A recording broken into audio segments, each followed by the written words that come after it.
This event is really unique because it's a really special time for us to celebrate new teachers. We throw them this party to celebrate them actually making the decision to not only be a teacher, but to be a teacher here in Polk County Public Schools. We get all dressed up, we have a sparkling cider toast at the end, we're hearing from our superintendent, and it's just really a great time for teachers to network with each other and then get to experience some local restaurants as well.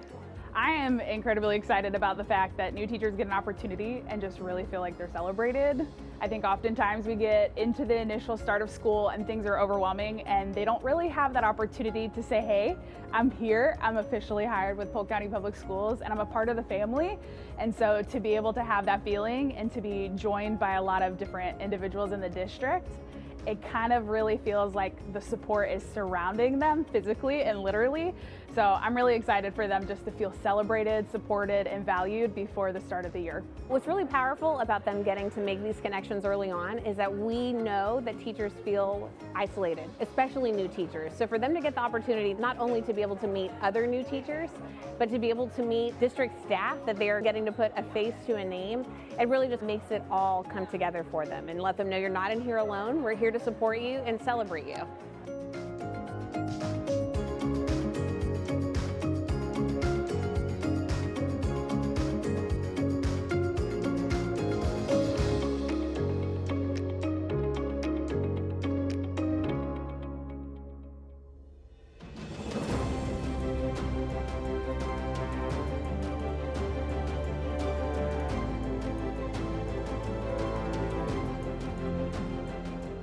When you look at a parent involvement paraprofessional and you would Xerox that, you would put Lisa Gill's picture underneath that caption. And I don't say that lightly because in times like these, you need to have that one face, that one person that parents can look to. And that's what she does. And I'm proud to say that Lisa Gill is Jesse Keene Elementary School-Related Employee of the Year. I love Miss Gill because she's nice. Like, she gives us stuff, and it just makes me feel good. The passion is about, I remember when the friend next to me in the classroom didn't have, but yet they lived up the street and I didn't realize they were sleeping on the floor. You know, things like that. So I remember that and I want to bring that to my kids. The students here, the most important thing for me is for them to understand you're not alone. And I want them to know that. All right. Wow. How many of you have gone to the beach?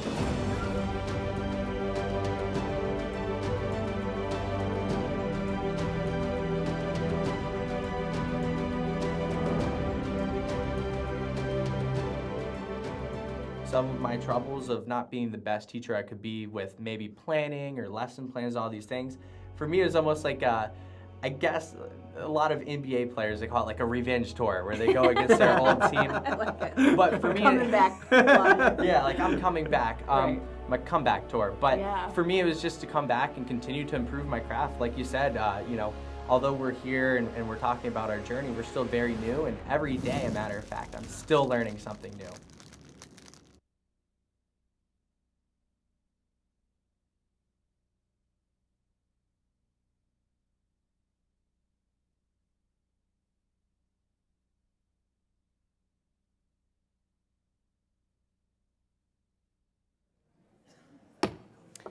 You would all stand with me and we'll have Mr. Allen give the invocation. Let's pray. Father God, you came to this earth and intentionally took upon the form of a servant. So as we seek to serve today, help us to not only see, but to perceive. Help us to not only hear, but to understand, so we may serve with excellence. We are humbled by the opportunity to serve in this capacity this evening. In your son's name, amen. And if you could stay standing, I'll now call Kamoira Whitaker to the front to lead us in the pledge.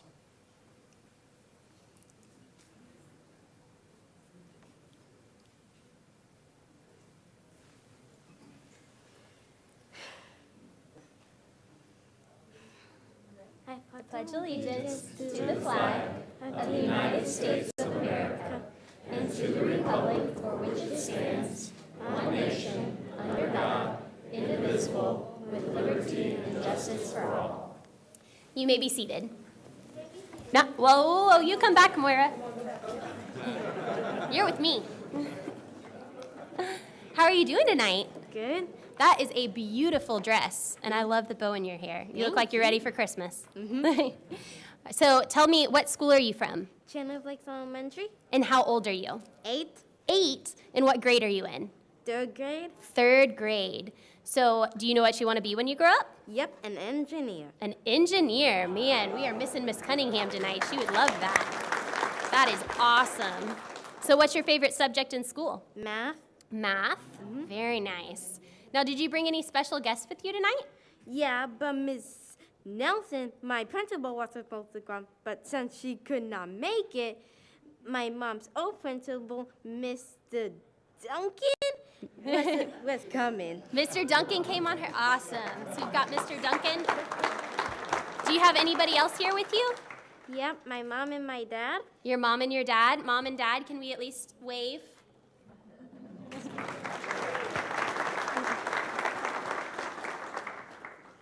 Well, thank you so much for leading us in the pledge tonight. We are excited to see all that you do. We can't wait until you're an engineer. You know, we hire engineers at the school district, so you could always come back and work as an engineer for Polk County Public Schools, right?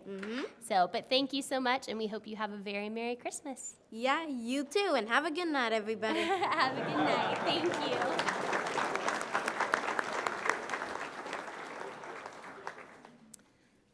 All right, and I will now call the December 14th meeting of the school board to order. The first order of business is to accept the agenda for the December 14th, 2021 school board meeting. Superintendent Hyde, do we have any revisions? We do, Madam Chair, members of the board, members of community staff. There are 6 revisions to the board meeting or updates. Item D1, approval of the minutes for November 9th, 2021 school board meeting. There was an attachment update. Item L2, administrative and instructional personnel actions. There was an attachment update. Item K1, Lakeland Employee Clinic, the new addition to clinic, project increase of $840,000. There was an attachment update. Item K5, Gauze Academy partial roof replacement on Building 1 South End, project increase of $87,000. There was an attachment included. For item K7, the middle school addition to Bellicita Elementary School, that item will be pulled and deferred till January to allow for further community engagement prior to bringing that back for the board for final approval or authorization to move forward with architects and engineers. And then item P2, Nearpod.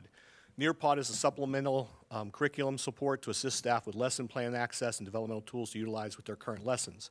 However, we will delay this item to allow us additional time to address recent questions or concerns prior to its purchase. As such, the item is being pulled to allow for additional review and time. The item will be brought back on January 9th as part of the Superintendent's Board workshop, where we provide further information as to its use and content. We will also have representatives from the vendor here present, and then that item will be addressed potentially at the second meeting in January. Excuse me, it's not January 9th, January 11th, excuse me, as part of the board workshop, where we provide further information. And then subsequent to that, there'll be a second opportunity to revisit this before committing to a purchase. Thank you. Thank you, Superintendent Hyde. Do I have a motion to accept the agenda? So moved. Second.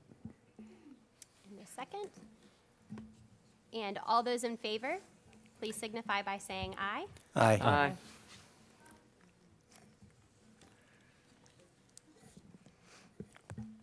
All right. And any opposed? And the motion carries 5-0. We will now move on to our special recognitions. Superintendent Hyde. Yes, ma'am. Madam Chair, members of the board.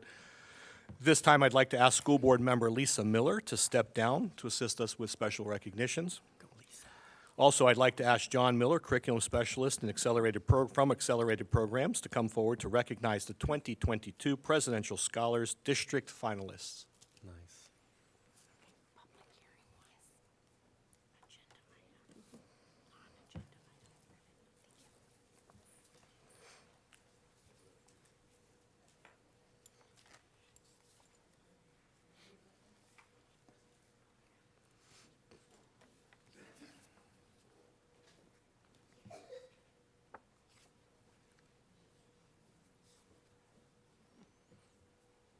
It's a good thing when there's not enough room in the room.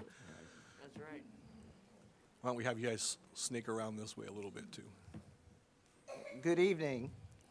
Good evening. Thank you, Superintendent Hyde, school board members, and district staff for this opportunity to recognize some of our outstanding academic high school seniors.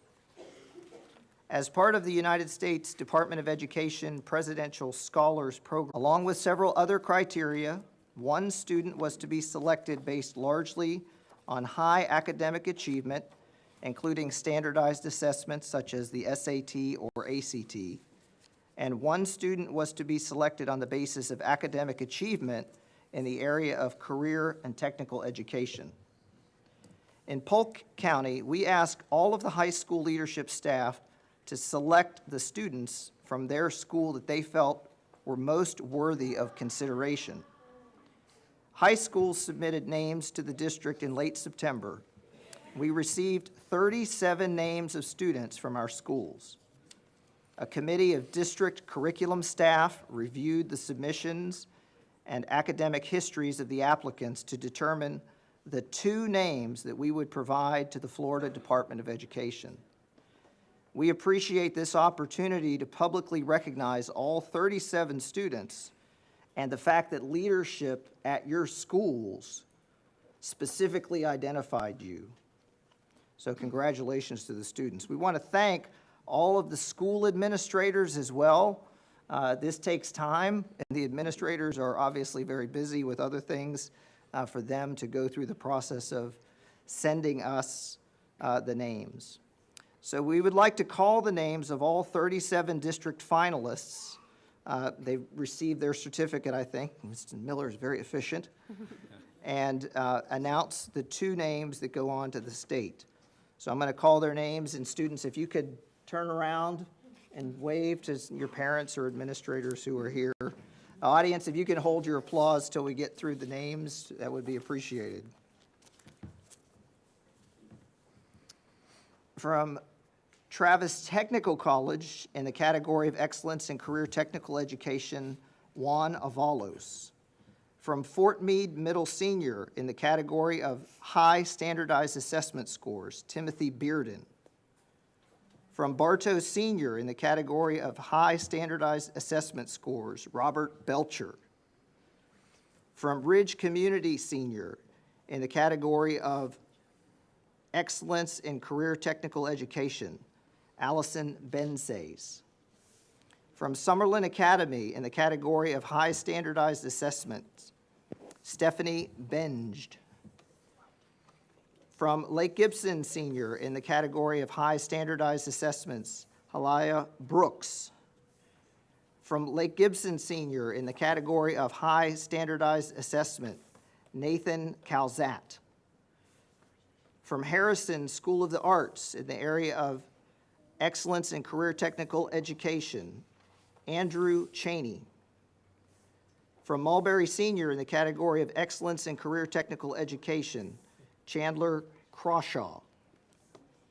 From Auburndale Senior, in the category of High Standardized Assessments, Anthony DeBasey.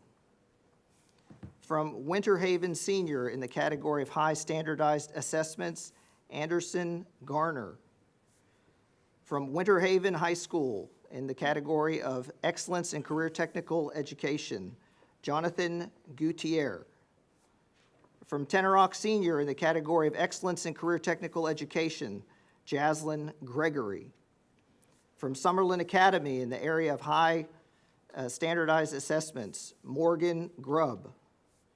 From Lake Gibson Senior, in the category of Excellence in Career Technical Education, Bianca Gutierrez. From Lakeland High School, in the category of High Standardized Assessments, Hunter Hitchcock.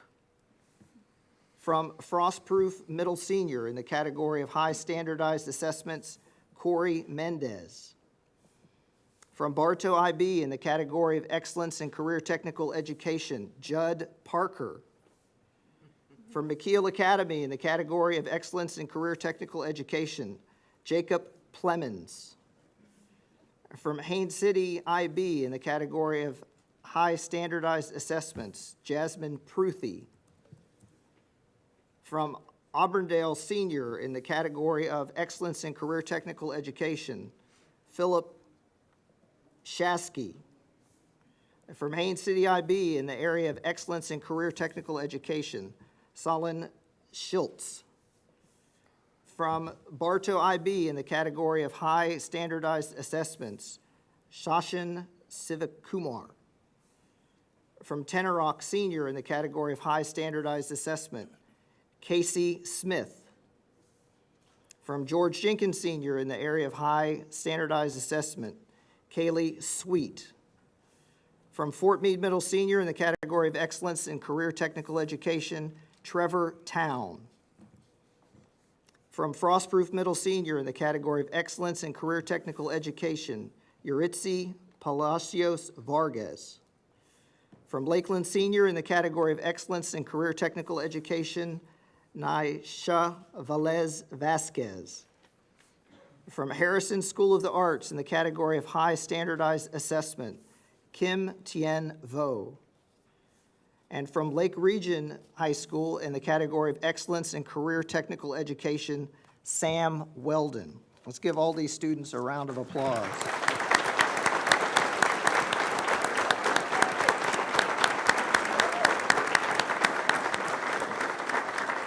Again, we do appreciate the opportunity to publicly recognize all of these students for their effort. It was very difficult. I do appreciate the curriculum specialist to narrow it down to 2 to give to our friends in Tallahassee. But the 2 state finalists who will be representing Polk County are Nathan Calzat from Lake Gibson High School in the area of High Standardized Assessment, and Sam Weldon from Lake Region High School in the area of Career Technical Education. Congratulations.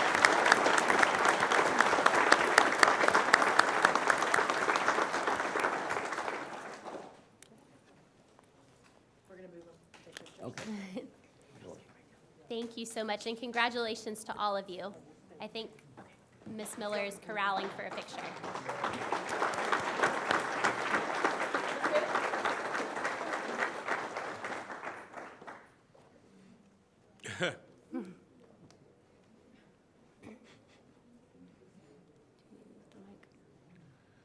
Need bleachers.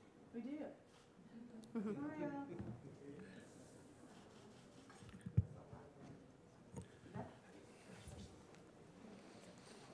Fantastic job. Congratulations, everyone.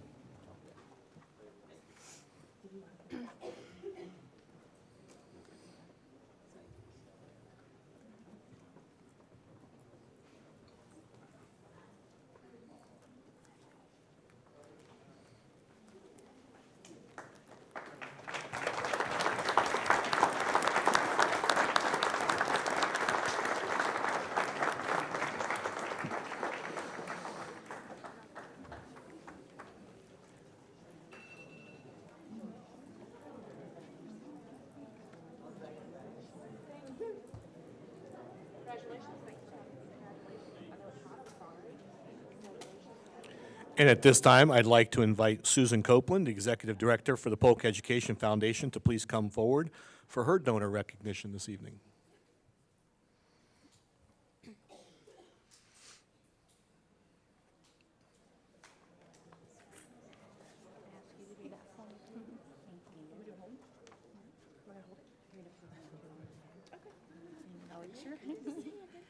Good afternoon, board members and Superintendent Hyde. Today I have with me Cindy Helton. She's the Executive Director of Suncoast Credit Union's Foundation.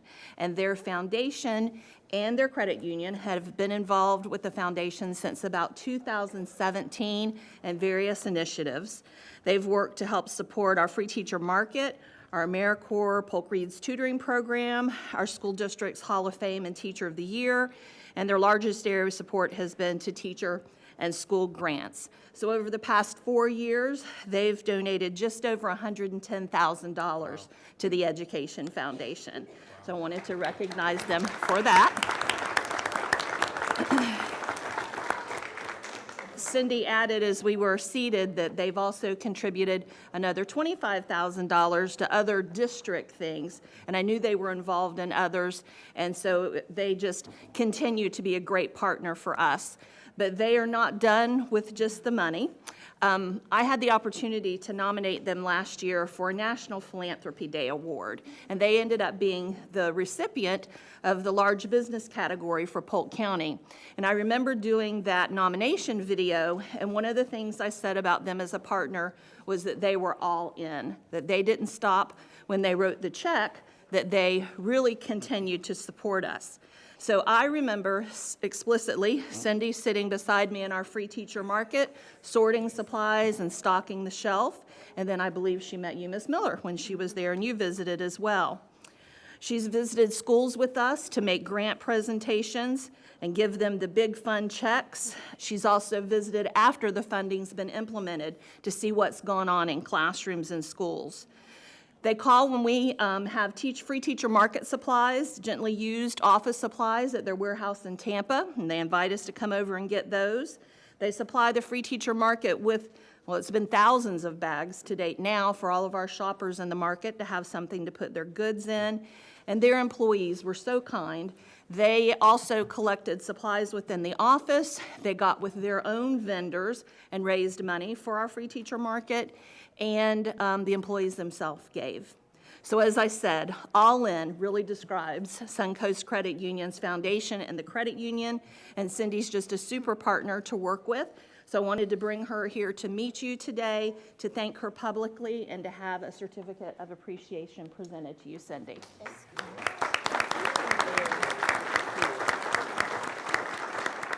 They're going to want a picture.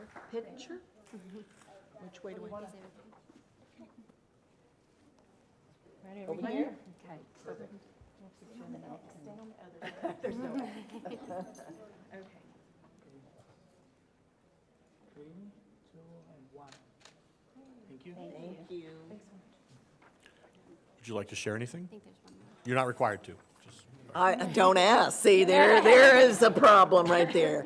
No, I truly appreciate Susan. She is a great leader. I love working with her. I consider her my friend as well. I would like to thank Rochelle Middle School. I want you to know that my granddaughter goes there. And for some reason, she has blossomed as an artist. And if you haven't been to the Polk Museum, maybe you should, because her artwork is actually there at the very beginning, introducing the whole middle school program. I'm so proud of her, and I just want you to know that they're doing a great job over there, and I really appreciate it. So thank you for letting me help you. And as I've said in the past, give me a chance to say no. So if you have a need, give me a call, give me a chance to say no. All right? Have a Merry, Merry Christmas and a great holiday, and thank you again for the recognition. Thank you.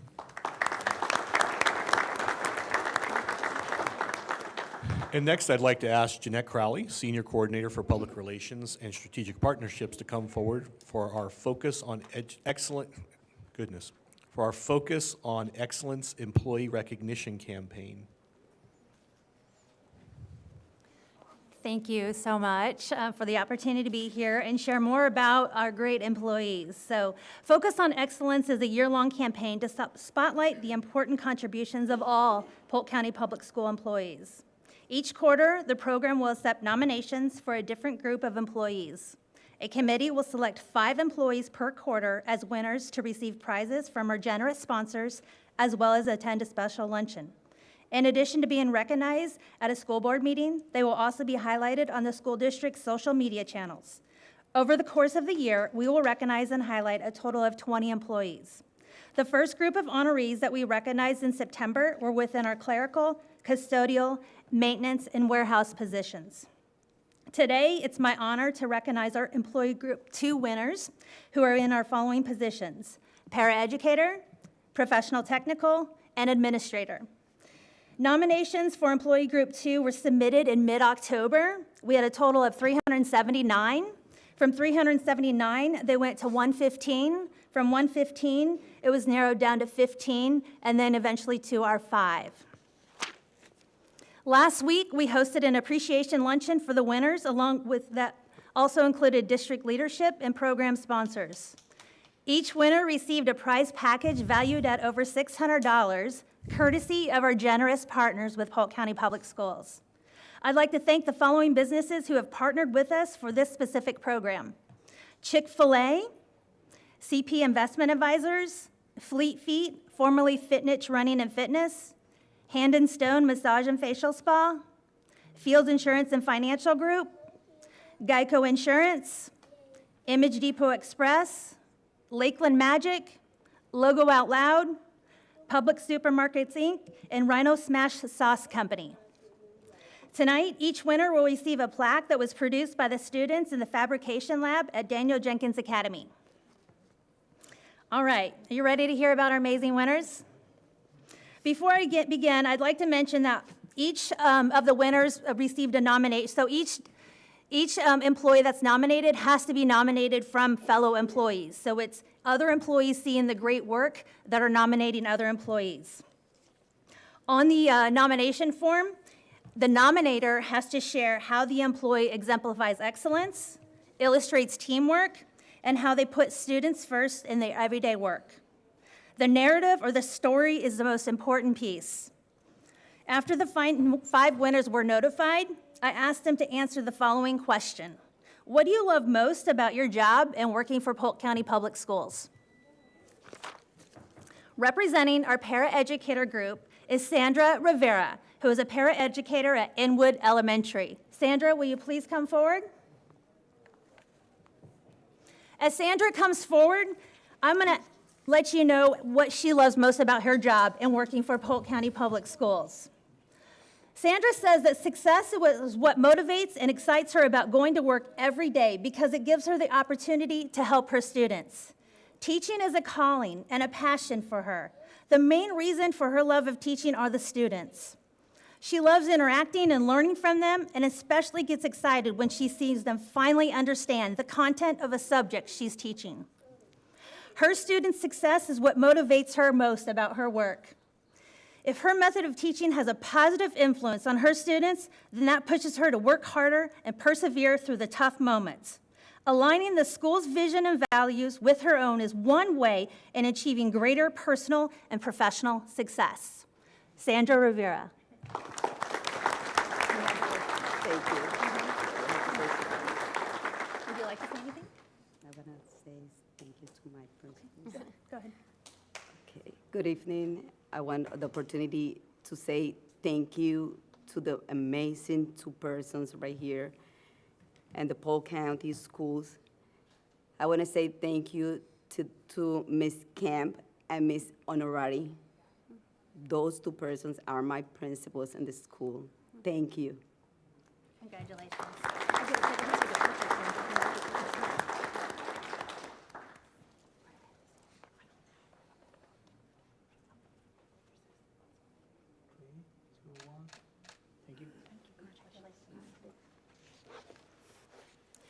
Representing her professional technical group is Audrey Kelly Fritz, Senior Manager of Prevention Education. On the nomination form, the nominator on how does the employee exemplify excellence, this is what they said about Audrey. Audrey is an exceptional person who demonstrates professional excellence. She is a very hard worker that works tirelessly behind the scenes at different times of the day and night that go unnoticed to most of us. During the COVID call center season, she spent time missing out on family events, including weekends and holidays, in order to assist her employees until the list of calls were made. They watched her go above and beyond, doing the job right. She's an excellent listener who provides time to her employees and assists in any way she can to help, offering continued support as everyone learned new roles. She's a great mentor and boss to have, and this has been a very trying time for everyone, both personally and professionally, but she has been able to keep morale up and our team together. Congratulations, Audrey.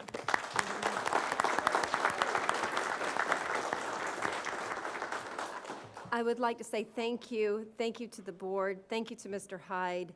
I'd like to say a special thank you to Mr. Hill and Sherry Scott and Dr. Lutz. They've always been supportive of me.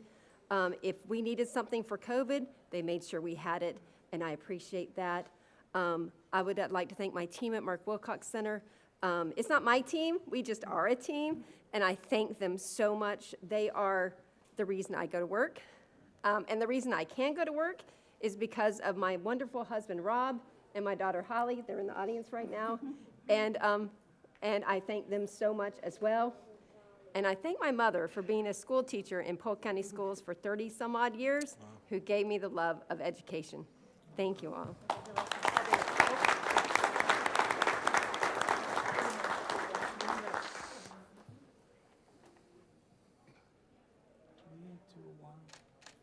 Thank you.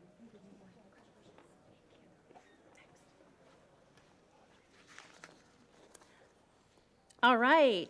Next, we have Jason Carroll. He's also representing our professional technical group, and he is Senior Manager of Web Applications. When asked, how does the employee illustrate teamwork, this is what the nominator said about Jason. The software development department is internally structured with different teams, and each of these teams have a leader. Jason leads the web applications team, and he was made aware that a developer on a different team had an interest in working on projects in his area. The developer had expressed interest of strong technical skills, but was new to the main programming languages used by the web applications team. In spite of the fact that Jason always has a heavy workload, he assigned a project to the developer and then scheduled daily 1-hour training sessions for the individual. He made the training available to his team members. Jason is never too busy to invest time in not only his team, but anyone in the department who wants to learn, because he is committed to teamwork. Given his teaching background, he is an excellent educator and very approachable. He always wants the overall team to succeed, because that means excellent customer service has been provided. Congratulations, Jason.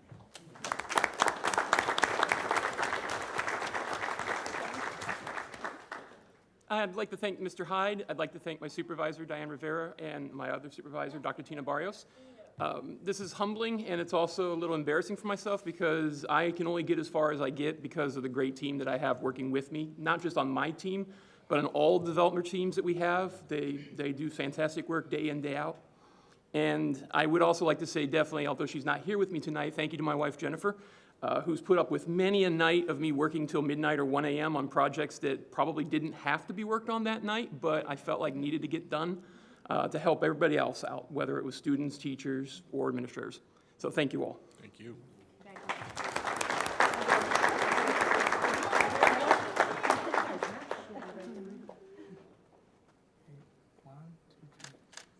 Thank you.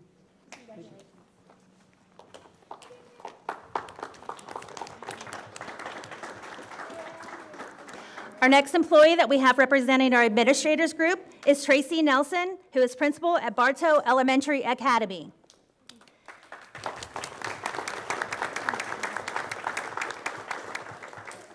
The nominator, when asked how does the employee put students first in their everyday work, said, I have had the pleasure of working with Dr. Nelson at 2 different schools. When we worked together at Rochelle School of the Arts, Dr. Nelson seemed to seek out the students that needed an extra little love and understanding.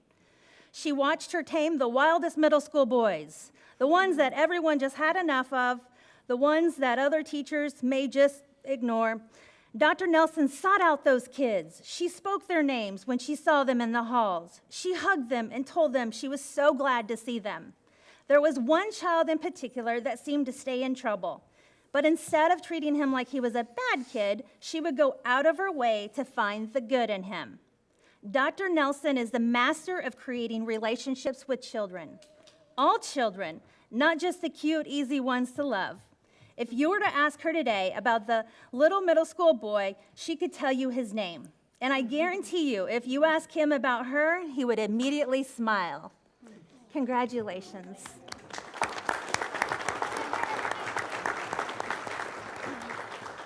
I'd like to start off by thanking Mr. Hyde, the board, Sarah Fortney, who has been a big supporter of me throughout the years.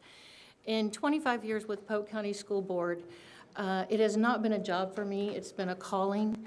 I truly believe in children and building leaders and relationships with these kids, and it's actually so important to have a good team. And I find that in Polk County, we are a family.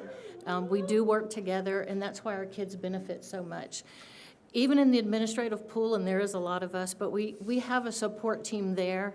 And I know several of my colleagues are out here. Mr. Duncan, who's been my supervisor and I've known for 25 years, he's very supportive as well. But I want to point out two people that I work very closely with, and that's Ms. Nikki Jones. She's my assistant principal. Stand up. And stand up. She helps me keep my sanity sometimes. And my wonderful twin sister, Dr. Tracy Nelson, who's also an administrator and does a great job of supporting me. So thank you all very much.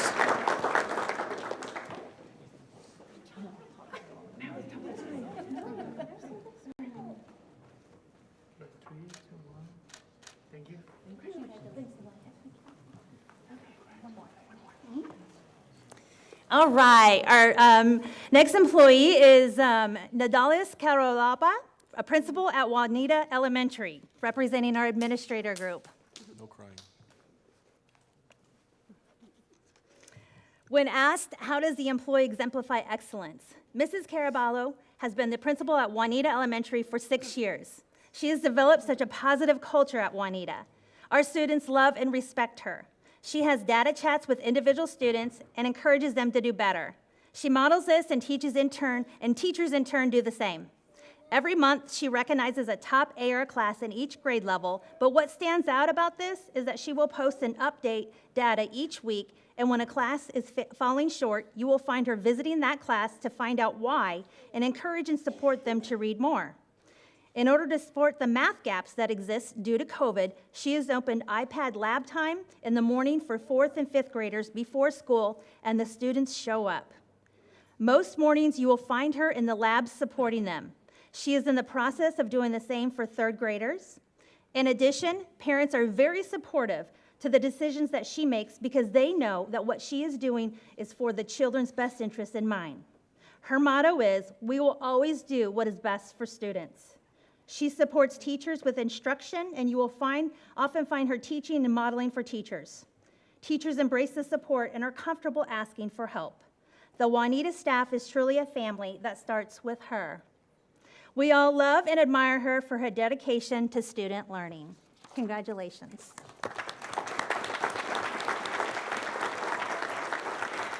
Good evening. Thank you, Mr. Hyde and the board very much for everything. This is not only for me, but this is for all of our administrators who work tirelessly every day to do what's best for kids. I can't do this without my school team, without my amazing principal, and most of all, my amazing mom who came here today to support me. I love her dearly, but just, to know that, we are always, the higher you get in a field, the less opportunities you have to be recognized, and I'm okay with that. But there's always great leaders behind us. I have Mr. Duncan here. I have some of the girls who help me lead here, my two sister friends over there. But I'm just wanting to know, letting you know that without the support from the district and our teachers and our families, this is impossible. It's an impossible task. And I'm just so grateful to be here. Thank you very much for this recognition. Congratulations.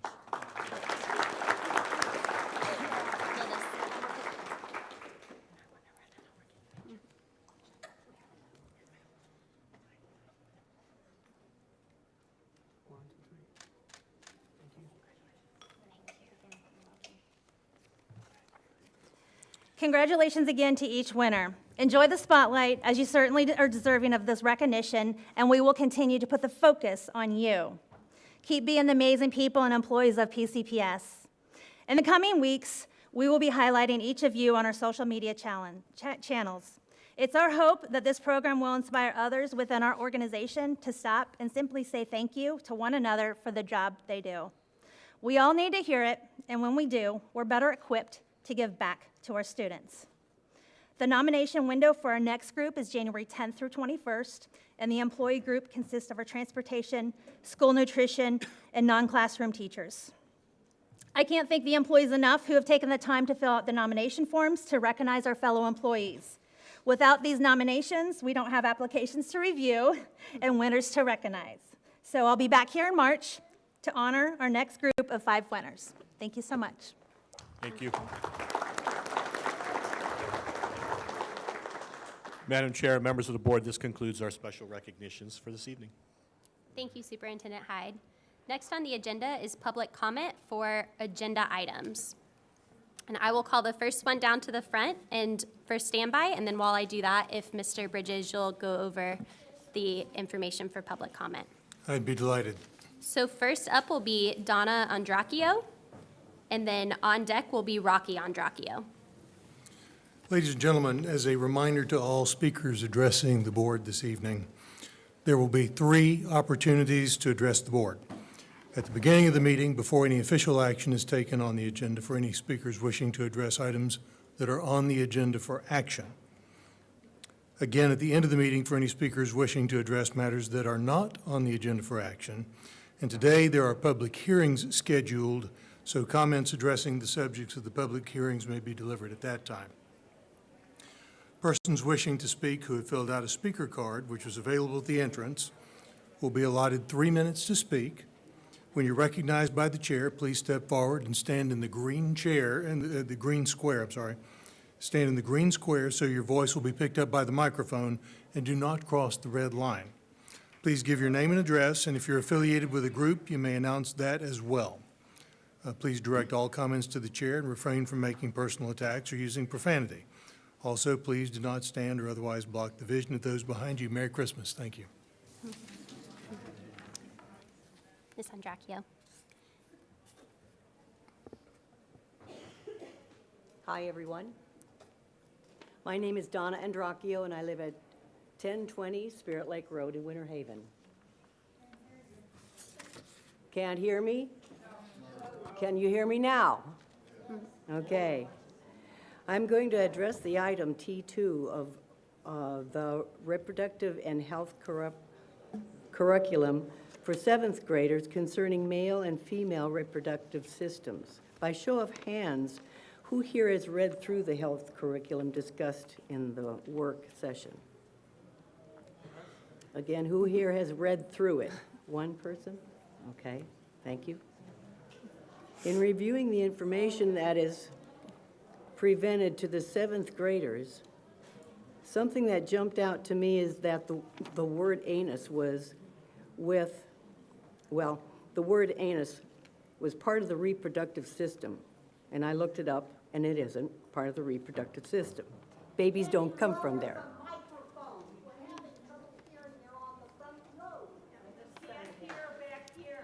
Please turn the microphone up. I can't be heard. They are working in the back to get the microphone working properly. All right, are we working yet? Please continue. Is it working yet? Yes. Are you working that? Please continue. I'm going to continue. Thank you. Excuse me. We will have order in this meeting. Please continue. Further on, the information defines the word abstinence. The root word is abstain, and the definition in my dictionary says to refrain from something by one's own choice, to hold oneself back.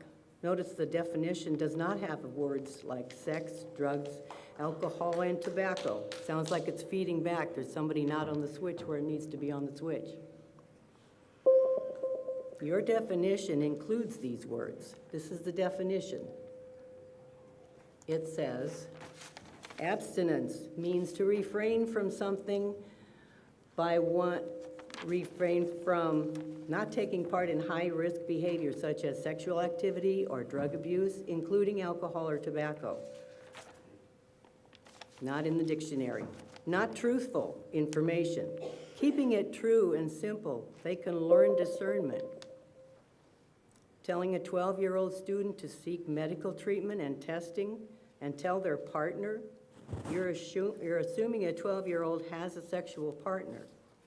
If they think they have an STD, they tell the partner. They don't tell the parents. This is a violation of Parents' Bill of Rights, HB 241. There should be more emphasis on abstinence. Also, in teaching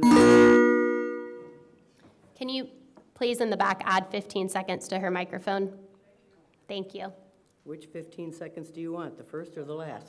Please finish. All right. You all here, and you're not all 7 here, but you have been elected to protect as well as approve information to education for our children. Over the last few days, concerned citizens have reviewed information and included the curriculum and found it to be dangerous, untruthful, and illegal. I urge you to reject this curriculum for all ages and then thoroughly review it before bringing it back again. Doing a great job assures a great, clear conscience and a good night's sleep and a Merry Christmas. I hope that you all do your job better, because I expect you to. Thank you. Thank you, ma'am. Next up is Rocky Andracchio, and on deck will be David Cooper. Rocky Andracchio, 1020 Spirit Lake Road, Winter Haven, 33880-1272. By show of hands, who has read the healthcare curriculum discussed in this session? A few back there, okay. My topic is on T2 is the 4th grade. Who decided that HIV AIDS is appropriate for 9-year-olds? According to the Florida Statute 1003.46 for the 4th grade and 1003.42 grades 6 through 12. Each school district, school board, may provide instruction in acquired immune deficiency syndrome education as a specific area of health education. Now, here's a page that seems to be age appropriate. Here's one on HIV that does not seem to be up to date. We're in school year 21-22, and the information on here is from 2016-2017. That needs to be updated. Workbook questions in the workbook. HIV AIDS question 4 lists 2 ways that HIV can be transmitted, and they give you 2 out of 3. The 3 are dirty needles, infected blood, HIV, infected mother to a baby. Why aren't we teaching pool safety and car safety when more children, 13 and under, die from these things than HIV AIDS? Illegal drug use explaining dirty needles, which is on slide or page 10. Teaching children to avoid sharp objects is fine, but illegal drug content is not age or grade appropriate. At age 9, kids are inquisitive. You talk about it, they're inclined to try it. U7, U5, plus Lori and Kay that aren't here, were elected to oversee the education and protect our children. In the last few days, concerned citizens were able to review the information included in this curriculum and found that not only does this endanger the innocence of our children, but there are multiple violations of Florida statutes. This curriculum cannot be approved as it stands because of these violations. If you don't have to abide by our laws, why should we? This is Rocky, and I approve this message, but not this curriculum. Thank you, Mr. Andracchio. David Cooper is next, and on deck will be Maureen Miller.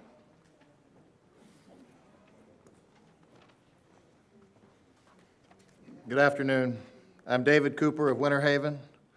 By show of hands, how many of the school board have actually read the curriculum from the sex ed?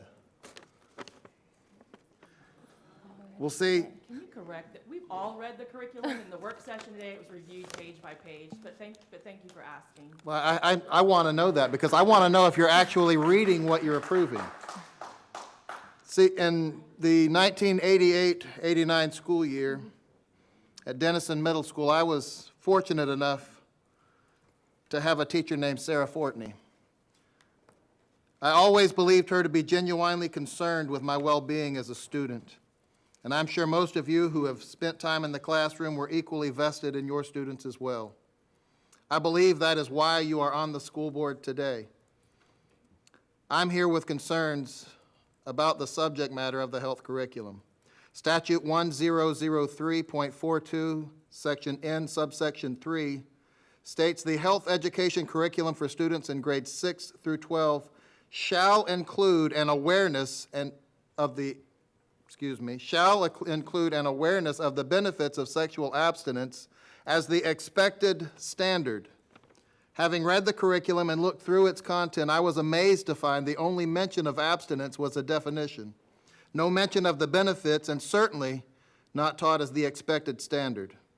I also was appalled to find the anus listed as the reproductive system spelling word list, when clearly anal intercourse has nothing to do with reproduction. Obviously, there are portions of this curriculum that are not following the law and are not following science. I would like to point out that you have been entrusted with the sacred duty to guard the education of our children. This curriculum falls well short of meeting our standards. I do not believe you would take your responsibility so lightly as to let this substandard material continue to be taught to our children. This nation was founded as a moral nation that looked to God as the author of our liberty and His laws as the foundation of our own. As John Adams put it, our Constitution was made only for a moral and religious people. It is wholly inadequate to the government of any other. Popular culture has waged war on our children, sexualizing them at every turn. Our schools should not perpetuate this assault. You now have the ability to put morality and truth back in our education system. Over the last week, I've been able to review this curriculum and found that not only does it violate several Florida statutes, but it also endangers the innocence of our children. Please don't approve this curriculum. Review it. Thank you. And good to see you, Ms. Fortney. Next up is Maureen Miller, and on deck will be Bobby Dees. Maureen Miller, 693 Glendora in Solivita. A review of the curriculum, I'm talking about T2, reveals problems in meeting Florida Statute 1003.42 N3, which states, as the previous speaker said, that the health education curriculum for students in grades 6 through 12 shall include an awareness of the benefits of sexual abstinence as the expected standard and the consequences of teenage pregnancy in the curriculum. There is one slide in the fertilization and growth section that illustrates the physical and mental health characteristics of abstinence, but there is no mention of the many problems stemming from teenage pregnancy. Case files in the 8th grade curriculum normalize sexually active scenarios in school-age children when abstinence is supposed to be taught as the expected standard in order to avoid the consequences of teenage pregnancy. The curriculum for high school students goes against the curriculum statute for 6th through 12th grades. Instead of teaching abstinence, there is an entire presentation on family planning, including discussions on emergency and regular contraception, over-the-counter medications, the patch, condoms, IUDs, and vasectomies. This is being taught to 6th through 12th graders. A review of the curriculum has found that not only does it endanger the innocence of our children, but that there are also violations of the Florida statutes. I am urging you not to approve the curriculum as it stands and instead institute a thorough review of the materials before proceeding with a vote or public comment. Thank you. Next up will be Bobby Dees, and then on deck is Jack Zelsman.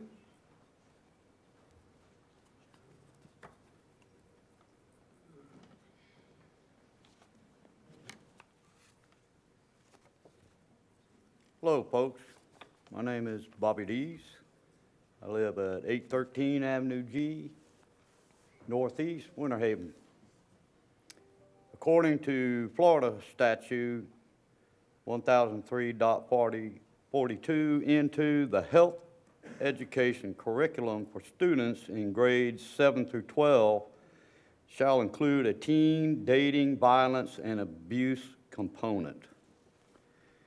your curriculum gives a list of 5 agencies, students who think they are victims of relationship violence, including dating abuse and human trafficking, can seek help from, but not one word about asking their parents for help. Why aren't parents listed? We should be included as well.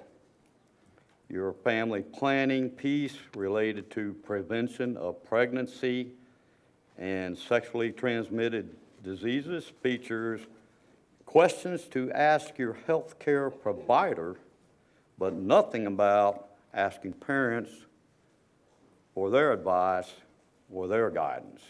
Why are parents left out of family planning?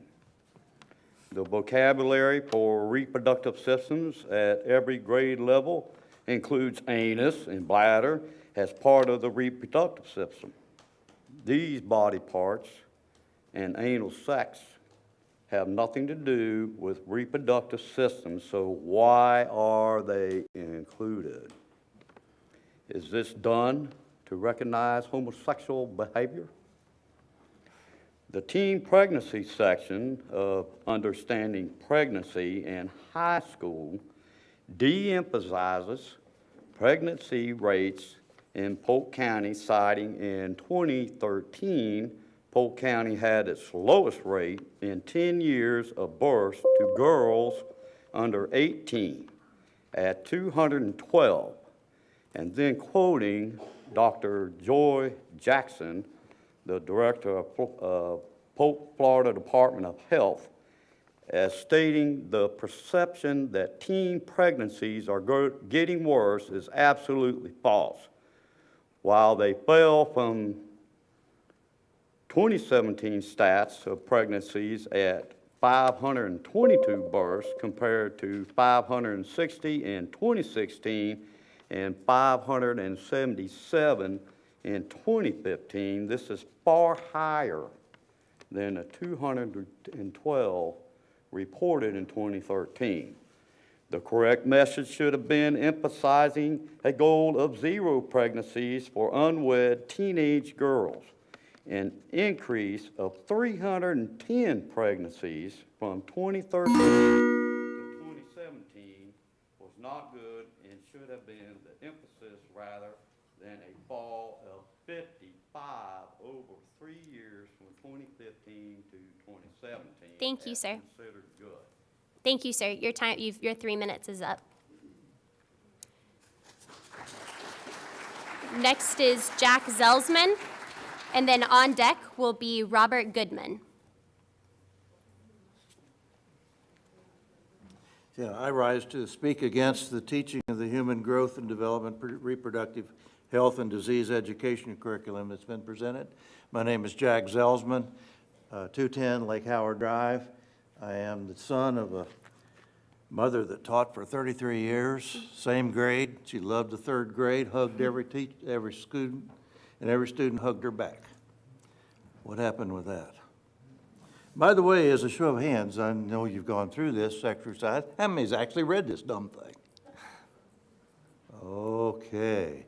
You read it? I thought I saw your hand earlier. We have all read it. We read it. You've all read it. Okay, well then good. You can own it. I say this by saying, for the record, in a 1962, in a court case brought by one person in America, a Madeline Murray O'Hare, you ever heard of her? On behalf of her son, Bill, had to join in a prayer in his school. And the school prayer was 10 words. Almighty God, we ask for your blessings for us, our teachers, and our parents. Amen. I hope you didn't find that offensive. As a result, prayer has come out of our schools. God has allowed his hand to come off our great country. In place rather than that and teaching abstinence, we must now consider sex health, plus the how-tos, the whys, and the what-fors of sex when a plain no was originally sufficient. Florida Statute 1003, Public Health for K through 12 Education, adopted the basis of math, science, reading, history, et cetera, et cetera, et cetera.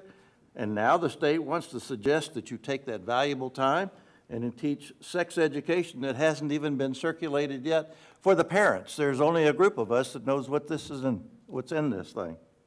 So with all the graphics of what a penis looks like and a vagina and an anus and the disease that come from sex practices like AIDS and syphilis and genital warts, this incest training our God warned us about for those who have not read his word and reject the notion that a simple no is not sufficient. So now we stand against this statute in the optional subjects pertaining to STDs and pregnancies and what you've provided in the way of information. You 5 to 7 people that are elected to protect our children, this curriculum goes against the health education and curriculum for grades 6 through 12 because that was abstinence. It's a little bit further. This curriculum cannot be approved as it stands because these violations. I've been married nearly 60 years. Neither my wife nor myself were ever schooled in these matters. They were the property of the teaching in the home. My wife's mom emphasized that good girls do not have sex until they're married. Thank you, How sir. about teaching no and don't? Please use this information for the parental side of the, thank you very much. Thank you, sir. Next up is Robert Goodman, and on deck is Lisa Cooper.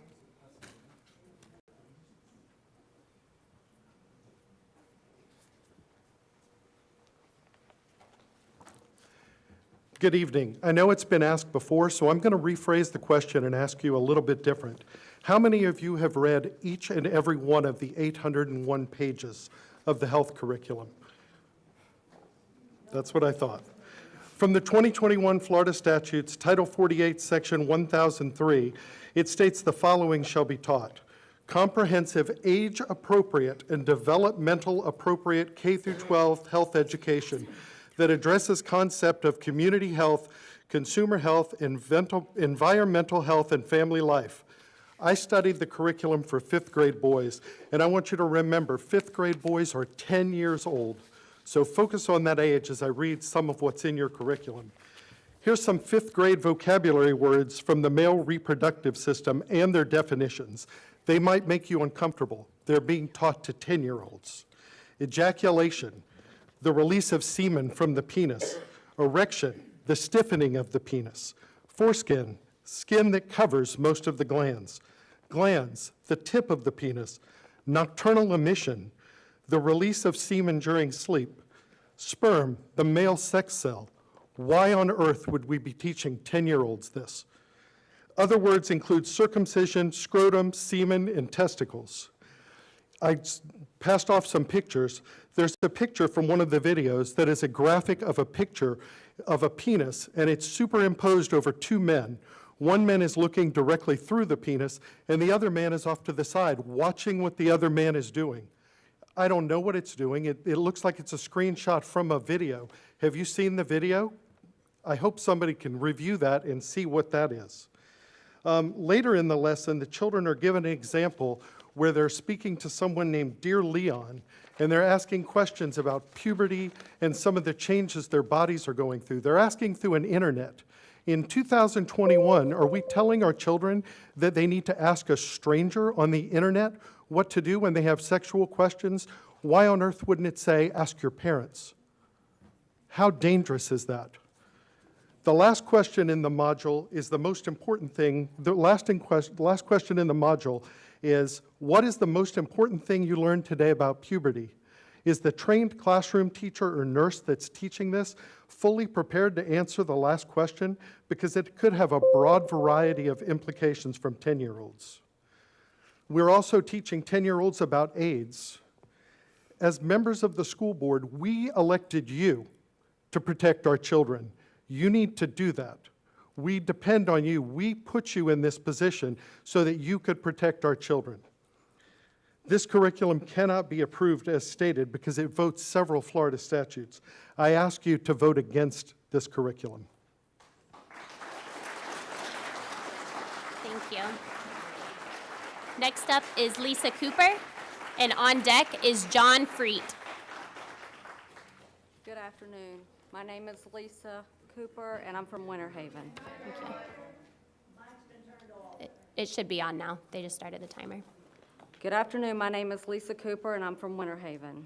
I won't ask y'all again the same question that a lot of people's asked, because it's clear that this has not been read through. I've read through this curriculum, and I'm very concerned about many things, one of which is the 6th grade girls' puberty section. As a mother and grandmother, I'm appalled at and ask, why would a 6th grade, 11-year-old little girl need to know about the male reproductive system at all? Nor does an 11-year-old little girl need to be shown a graphic picture of a male penis and his reproductive system, such as this. Or should she have to do a crossword puzzle that asks her, what is the sex organ located outside the male's body called? These are things which is in this current curriculum that is being taught in our public schools that no 11-year-old little girl should have to answer. Parents should have a say and the opportunity to know what is being taught to our children, well ahead of it ever being put into school's curriculum. There are many issues with things in this current curriculum.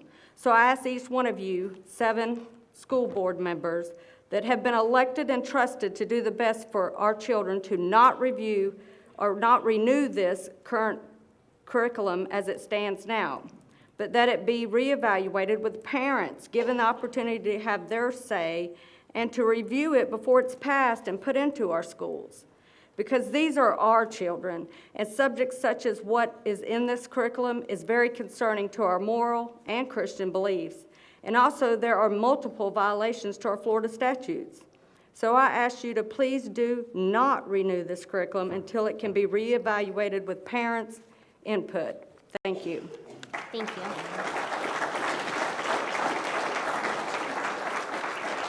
Up next is John Freet. And on deck is Patty Zelsman.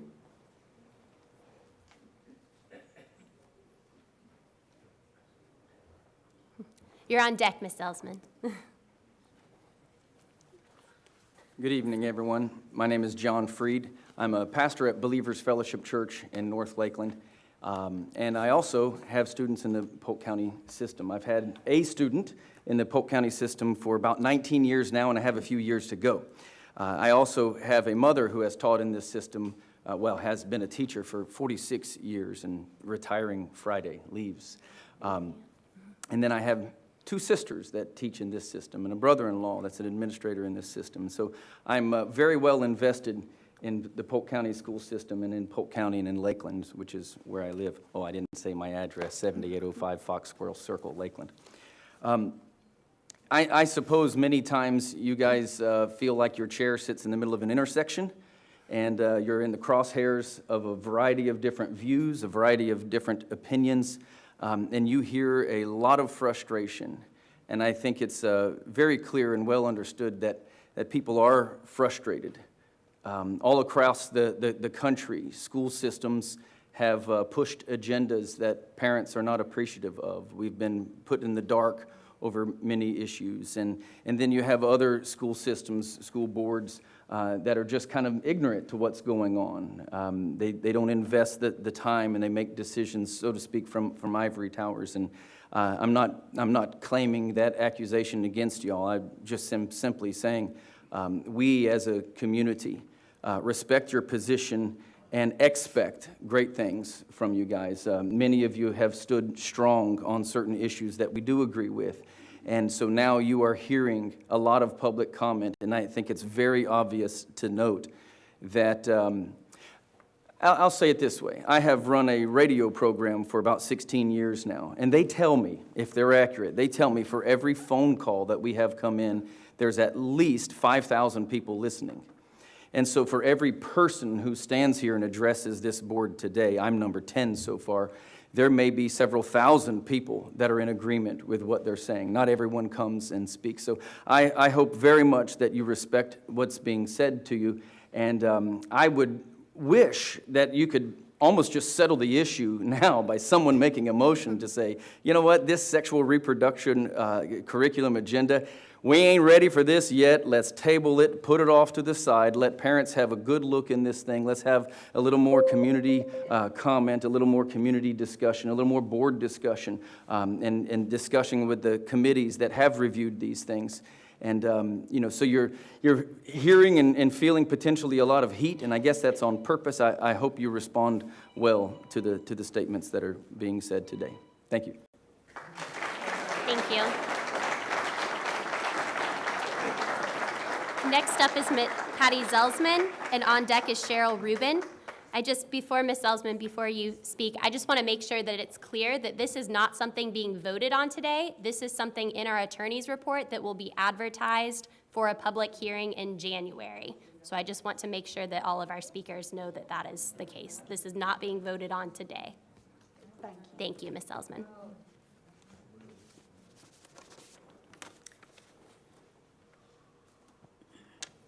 My name is Patty Zelsman. I live at 210 Lake Howard Drive Northwest, Winter Haven.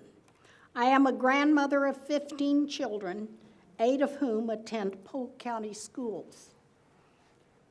I have taught high school and college level. I am here to ask that the Polk County Agenda Item T2 Reproductive Health Curriculum, as many others have mentioned, should be canceled until further review. What I read was inappropriate for any age. I found the high school packet was not written for boys as a separate packet, and then girls having a separate packet. It was a packet at the high school level for both girls and boys. I don't agree with that. I have a friend who worked for the FBI and now Homeland Security. She assured me that the students need much of what has been put in these packets, that we are in a different time than I grew up in. However, how they are handed out makes a difference. It would be best if after review and rewording the packets, if they could be mailed to the home and the parent and child could view the material and the parent decide what they want their child to know. Let's help the parents to take responsibility for the educating of the child, especially in dealing with sex. Have the child bring back the packet back to school with the parent having signed that they have read it. Let's encourage the parents to be involved.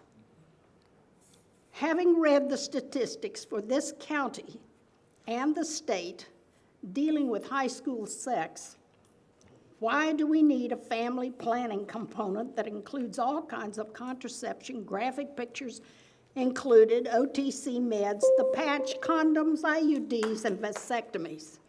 Are these age appropriate? Instead of family planning, go in the direction of basic biology and anatomy. The understanding pregnancy component normalizes teen pregnancy so that teens are desensitized to this incredible miracle. Providing students who think they have an STD with hotline information and encouraging them to seek medical treatment without seeking information from their parents is a violation of HB 241. Not a good idea. Which is, by the way, you should know, the Parents' Bill of Rights. HIV should not be dealt with based on the statistics of Polk County schools. Thank you, ma'am.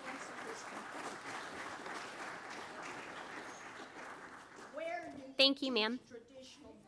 Ma'am, your time is up. Thank you. Cheryl Rubin.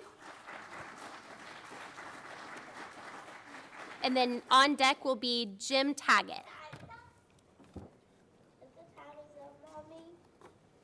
And on your card, it says P2 and the T2. Yes. P2 Nearpod has been pulled off of the agenda, so that is not an agenda item any longer. Okay, well, I'm actually filling in for someone who couldn't be here tonight, so I'm going to read her. Okay, I just wanted to make information sure for you her, were so- aware. Thank you. Okay, thank you. Cheryl Rubin, 2485 Laurel Glen Drive. Concerning the health curriculum, the fifth grade boys curriculum has inappropriate material for fifth grade health education. Title 48, Chapter 1003 of the Early Learning Code for K through 12 Public Education states that instruction material will be appropriate for the grade and age of the student. The lessons regarding puberty look appropriate for 10-year-old boys, however, the HIV/AIDS lesson is out of place. Multiple CDC studies show that almost no children under the age of 13 are diagnosed with HIV/AIDS. Since HIV/AIDS is not a communicable disease that the average 10-year-old encounters, this lesson should be eliminated. You have been elected to ensure appropriate education and protect our children. For the last 5 days, concerned citizens have reviewed health curriculum now being considered for renewal. There are multiple violations to Florida statutes. This curriculum cannot be approved as it stands. I urge you to reject it for all grades until a thorough review has been completed with concerned citizens assisting to assure appropriate health education for our kids. Now, my personal opinion is that sex education should be taught by the parents. When the school takes over teaching sex education, it sounds like the school is taking responsibility away from the parents and taking over that responsibility. It is not the state's job to take over responsibility that should belong to the parents. I'm extremely concerned about the proposed acquisition of Nearpod software.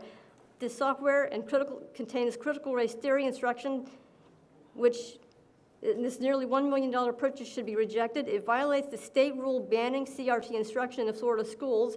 The acquisition of this software is an attempt to introduce CRT materials under the guise of catching up to losses experienced during the supposed COVID pandemic last school year. There are solutions to the problems created by government reaction to a false threat that costs much less. The security policy enacted in September is outrageous. Restricting the size of handbags for women to this size is an insult. How many of you could put everything you need into a bag of this size? According to the Sheriff's Office and school board employees, there is no threat to the school board officials. This measure is an insult to law-abiding citizens exercising their right to express concerns with their local government. If you are afraid of these people, take defensive measures such as erecting bulletproof shields rather than using an unfounded excuse of a threat to usurp the rights of peaceful citizens. This measure is an insult to law-abiding citizens, like I said, and to add insult to injury, taxpayers are paying for it. If you are so afraid of these people, you should pay for your own security out of your own pockets. Furthermore, if the curriculum focused on legitimate instruction instead of Marxism, you would not need to fear parents. Thank you, ma'am. Jim Taggett. And then on deck will be Brittany DeVore. Yeah, hi, I'm Jim Taggett, Lake Wales, Florida. And I know you've all been asked this before, but I was sitting way in the back, I couldn't see the hands. And how many of y'all have actually read the reproductive health curriculum? Show of hands. I see two hands. Okay, the reason I'm asking this is because my review of the 6th grade boys and girls puberty section leads me to question the age appropriateness for an 11-year-old boy or girl to learn what happens to the opposite sex during puberty, such as girls' breasts and hips growing, menstruation starting, information on boys' penises and testicles in relationship to fertilization and birth. Okay. Also, in the workbook on the opposite sex, it states that a person, or that the student should, number one, be able to list 3 physical changes boys and girls go through during puberty. Number 2, name the male and female sex glands. And number 3, name the male and female sex cells.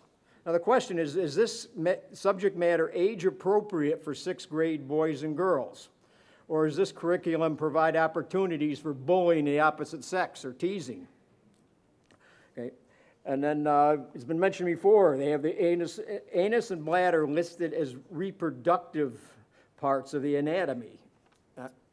I'm confused. I worked in the medical field for many years. I'm confused on that one. Okay, now is the quote, "trained classroom teacher fully prepared to answer the questions that the children may have about this instruction?"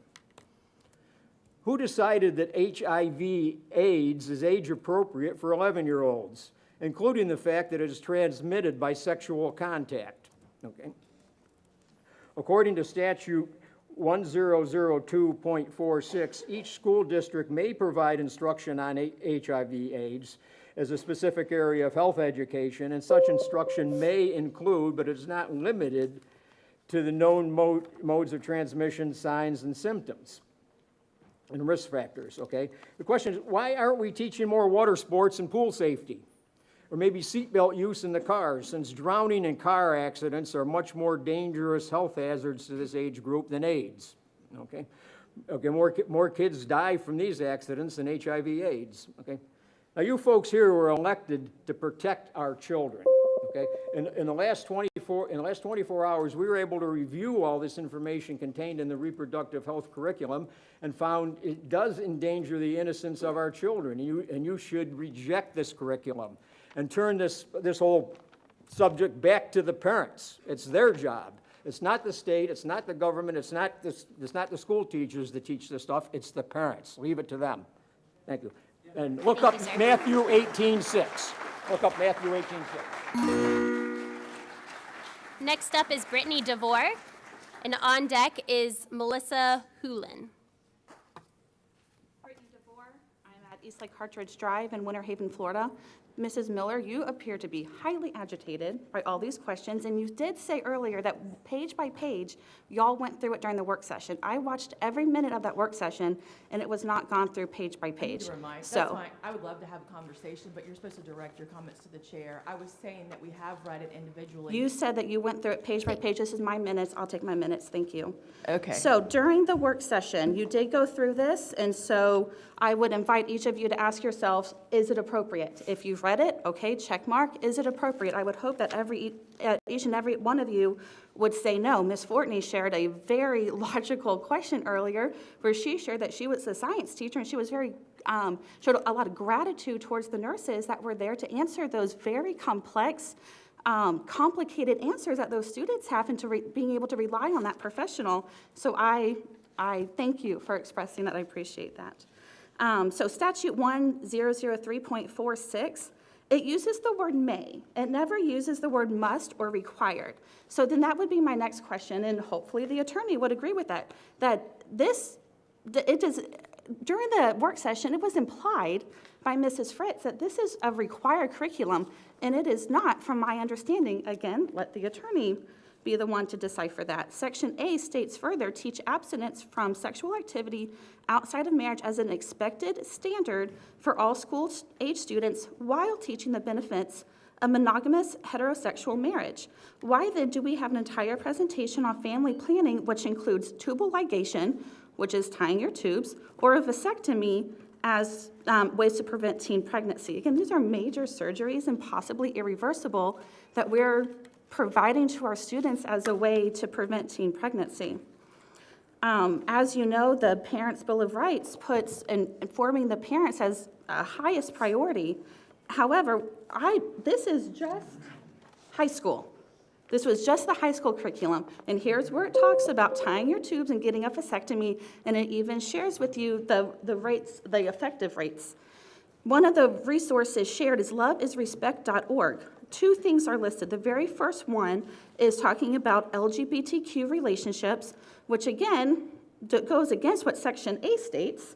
And then the second thing, it talks about how to hide it. And in fact, if you go to this website, the very first thing that pops up is a pop-up window that reminds you to clear your search history, how to hide it from your parents, things like that. So again, I had 24 hours to go through this. And in 24 hours, I saw numerous violations. So does it need to be taught? Yes, but I'm highly promoting or inviting you guys to please look through it and reevaluate it, the things that are violating and the things that are good that need to stay. Thank you for your time.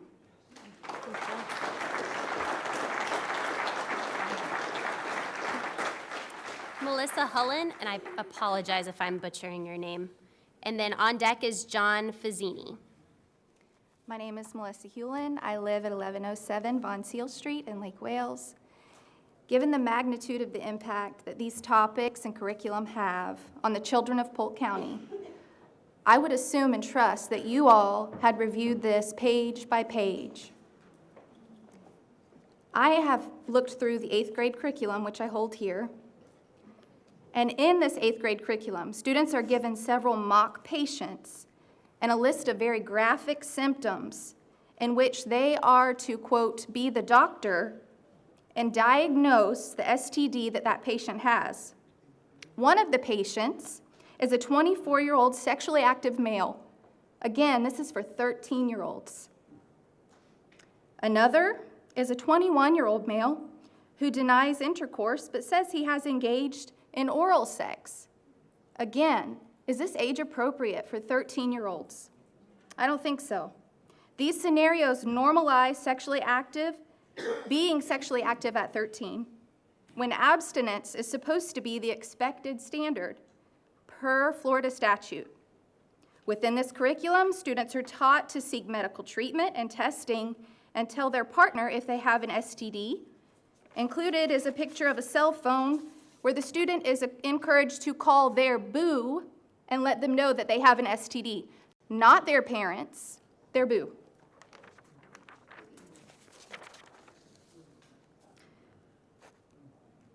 In the 8th grade dating abuse and human trafficking curriculum, students are directed to the Love and Respect website, which the lady before me talked about. And it's true, I visited myself. As soon as you go to that website, there's a pop-up that teaches you how to delete your browsing history.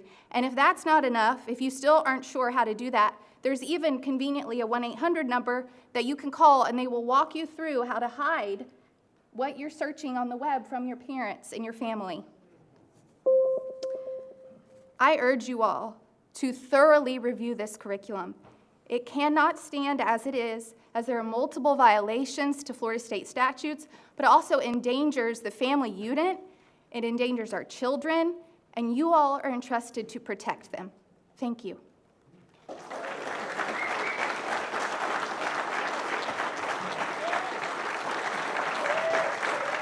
John Fazzini. And on deck will be Emmett Purvis. My name is John Fazzini. My address is 101 East Stewart Avenue, Lake Wales, Florida. Can y'all hear me? Yes, sir. All right, good. I would like to thank y'all for being here. You represent District 1, you represent District 7, and you represent District 3. How many members are they? You're 6, so you got 1, 2. 7. There's 7, so there's only 3 missing? 2. I'm from Frostproof, ma'am. So anyway, was it 3 missing? Okay. All right. Well, thank you for coming, and I know what it's like to sit on board. I've sat on many boards, and I've made a lot of decisions with board members. But, so thank you for being here. We don't know where the other members are, but I'm sure they have a good excuse. Let me ask you a question. Since it's public information anyway, I don't know how much council members are paid. Do y'all, how much are they paid? Is it on an annual basis? Sir, as stated at the beginning of public comments, this is not a time for question and answers. It's a time for the public to come and make comments before the board. In other words, y'all are supposed to be here to listen to us. So this is our time to listen to you. Yes, sir. Okay, well then let me make a suggestion. I've served on a lot of boards. I'm an old man, so I served on the National Security Council Foundation, which was under Reagan for the Peace Through Strength movement. We were the largest lobby on the Hill at one time. We usually showed up for our meetings and we were not paid.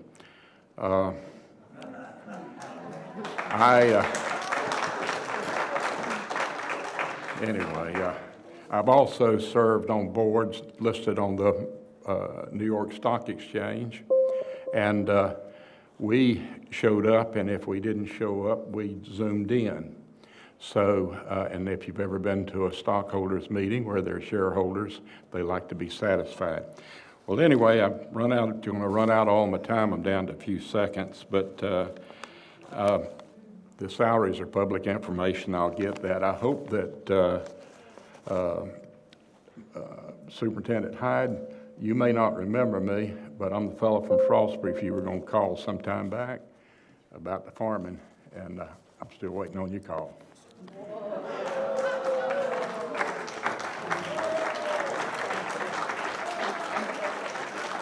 Emmett Purvis. And then on deck will be Will Wood. Emmett Purvis.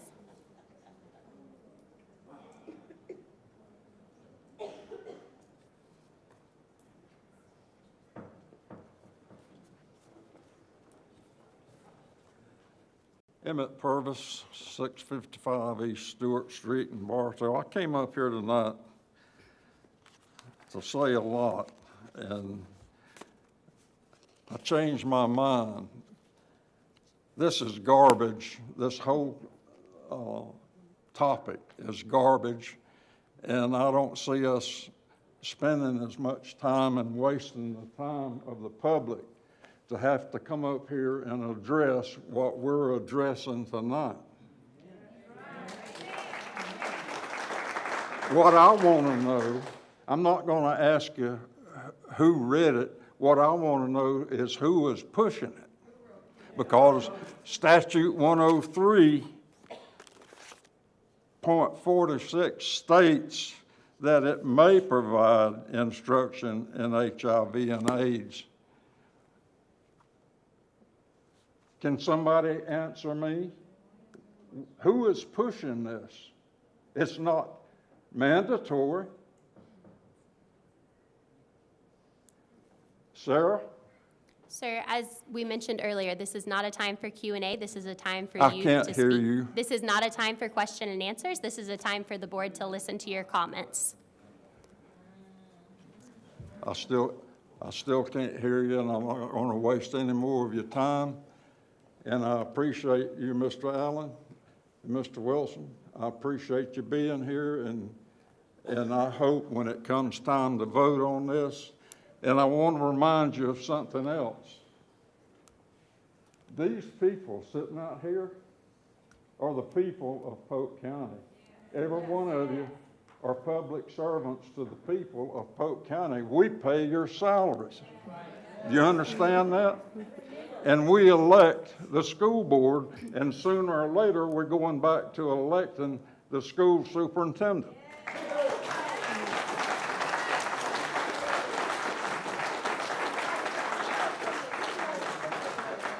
Thank you. Will Wood?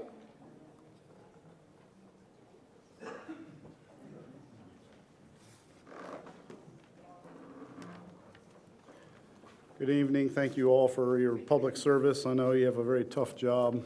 Both my parents were teachers in Polk County, and I feel for a lot of the discipline issues, especially that you have to deal with on occasion. I agree with most people here concerning the appropriateness of some of our sexual education programs. I was looking through some of the ones for 7th grade. One of my biggest concerns is, I understand as we develop, we have questions and things of that nature, but should we, when I went through sexual education, we did it, boys on one side, girls on the other, and it was, some of these questions would just make you cringe, some of even the definitions. And I realize they've been medicalized, and that kind of thing. There are a few bright spots, at least the one, I can't speak for everyone else's curriculum that they got, but I would like to commend the slide presentation, at least if you're gonna do it. It says right here in multiple places, avoid risky situations, go to public places. What it's trying to do here is what can you do to describe ways these young people can resist pressures to have sex. So thank you. That's, I think, what many of us are after. Maybe it needs to be in the other grades. I'm not sure why it didn't make it to their grades. It talks about have parents or other adults around you or group dates, or discuss and set boundaries, respect yourself and your date, say no, do other activities, talk to trusted adults, think about your future and think about the consequences of your actions. Spend time with people who respect your decisions not to have sex. So thank you. There is some bright spots in what you're doing, and I think we would just like to have more of that.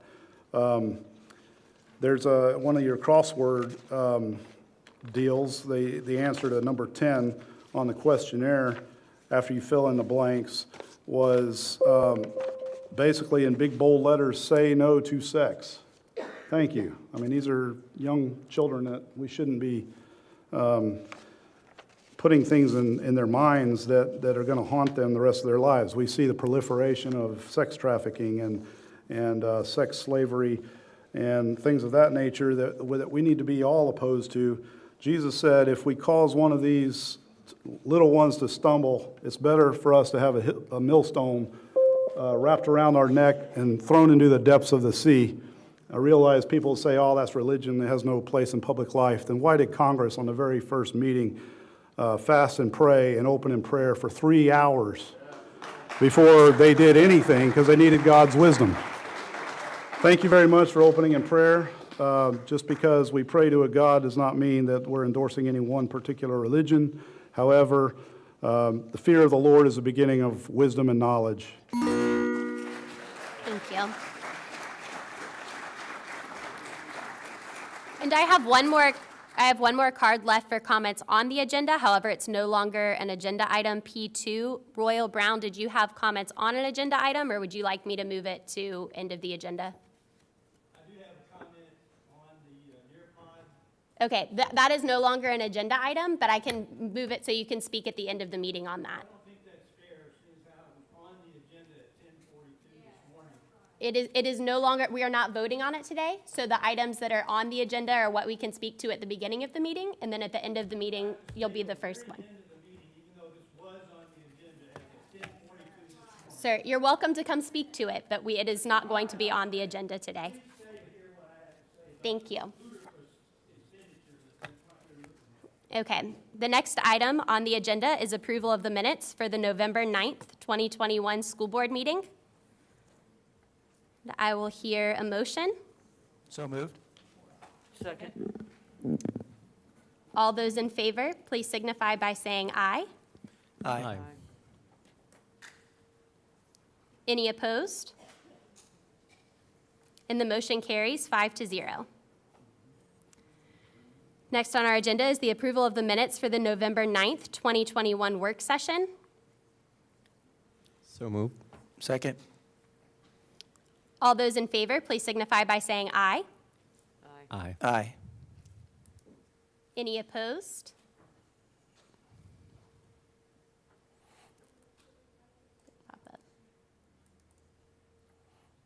And the motion carries 5-0.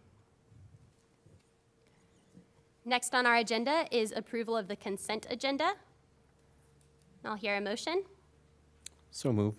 Second. All those in favor, please signify by saying aye. Aye. Aye. Any opposed?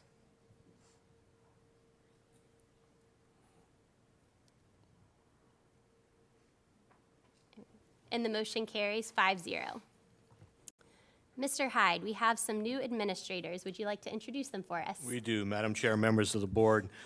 At this time, I'd like to bring up to the front, and please, if you are joined by a family member or loved one, please feel free to bring them with you or at least acknowledge them.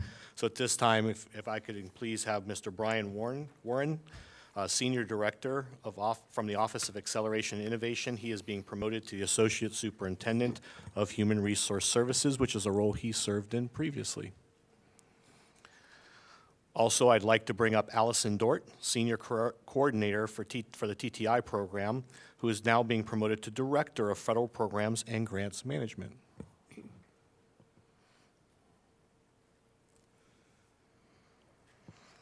Also, we have Jennifer Rollerson, previously Executive Director for Duval County Public Schools, is being hired as Assistant Director for Multiple Pathways of Education.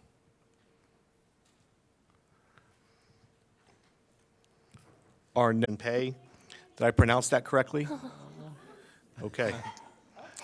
School-based coach from Carlton Palmore Elementary is being promoted to assistant principal of Horizons Elementary School. So if you'll please join me in congratulating each of our administrators this evening and their families.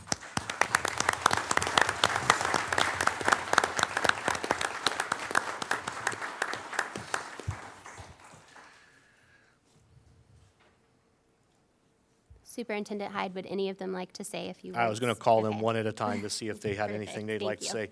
Mr. Warren. Superintendent Hyde and school board, I appreciate the vote of confidence and the opportunity to serve in this capacity again with Human Resource Services. I look very forward to the great days ahead, and I'm excited about making Polk County Public Schools one of the best employers and places to work in Polk County. Thanks very much. Thank you, sir. One more recognition, I'm sorry. Joining me this evening, I'm blessed to have my mom and her husband Carroll from Kentucky joining us, and my daughter Lily, and my wife Carroll. Thanks very much. Fantastic. Ms. Dort.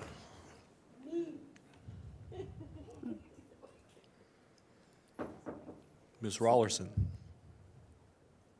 Boy, somebody's got a big contingency this evening. Ms. Hunter. Mr. Hyde and board members, thank you all for the opportunity to serve in a different capacity. I've been working in Polk County for the past 5 years and have developed a wonderful relationship with the Loftman community, and I thank you for the opportunity to serve and lead in a different capacity. Today I have with me my husband, Vincent Hunter, Army veteran retiree. My sister, also, we're Army family, well, Armed Force family, Air Force. My mother is also retired. I'm the only working person in my family, let's just say that. Everybody else went a different route, and they retired early and youthful, but I don't think I'm the type that will retire at any time. I'll just find something else to do. And I have my son, who has been the busybody throughout the meeting. Thank you again for this opportunity. He's been great. Congratulations. Mr. Rios. I just want to say a quick thank you to you, Superintendent Hyde and the board. And from somebody who was not born and raised in Polk County, I found a home in Polk County for the last 10 years. So I'm very honored to be able to continue to serve the students and the community. And I want to thank my current administrator, my new administrator, my family away from home, my family that's watching online. And I'm grateful to work in a county where there are multiple pathways to leadership, and I think that's very important. So thank you. Congratulations. And Ms. Pay. I also want to thank you, Superintendent Hyde, for the opportunity, the board, Mr. Duncan for allowing me the opportunity, my current administrator, Mrs. Badana Dardis, who is unable to attend tonight, my new administrator, Ms. Amy Heisermeyer, my husband, John, my son, Eston, my daughter, Emerson. I couldn't have done it without them. Congratulations. That concludes our new administrator's appointments. Thank you to all of you. Did you get a picture? Or do you need, he will arrange you for a picture.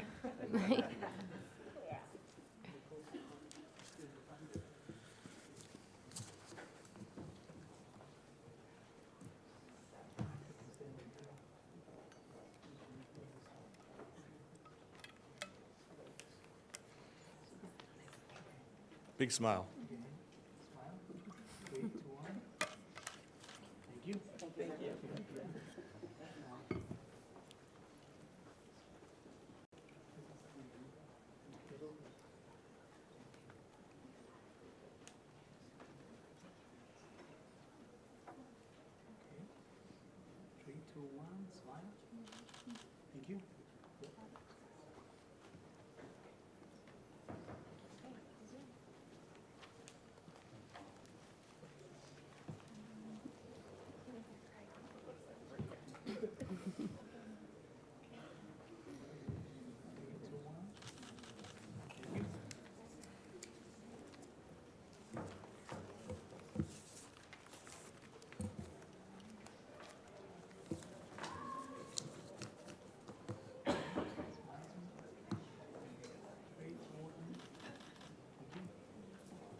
Thank you, Madam Chair. Thank you. All right, next on our agenda is the Achievement Academy Charter Renewal. And I will hear a motion to approve the charter renewal for Achievement Academy for 15 years. So moved. Second. All right.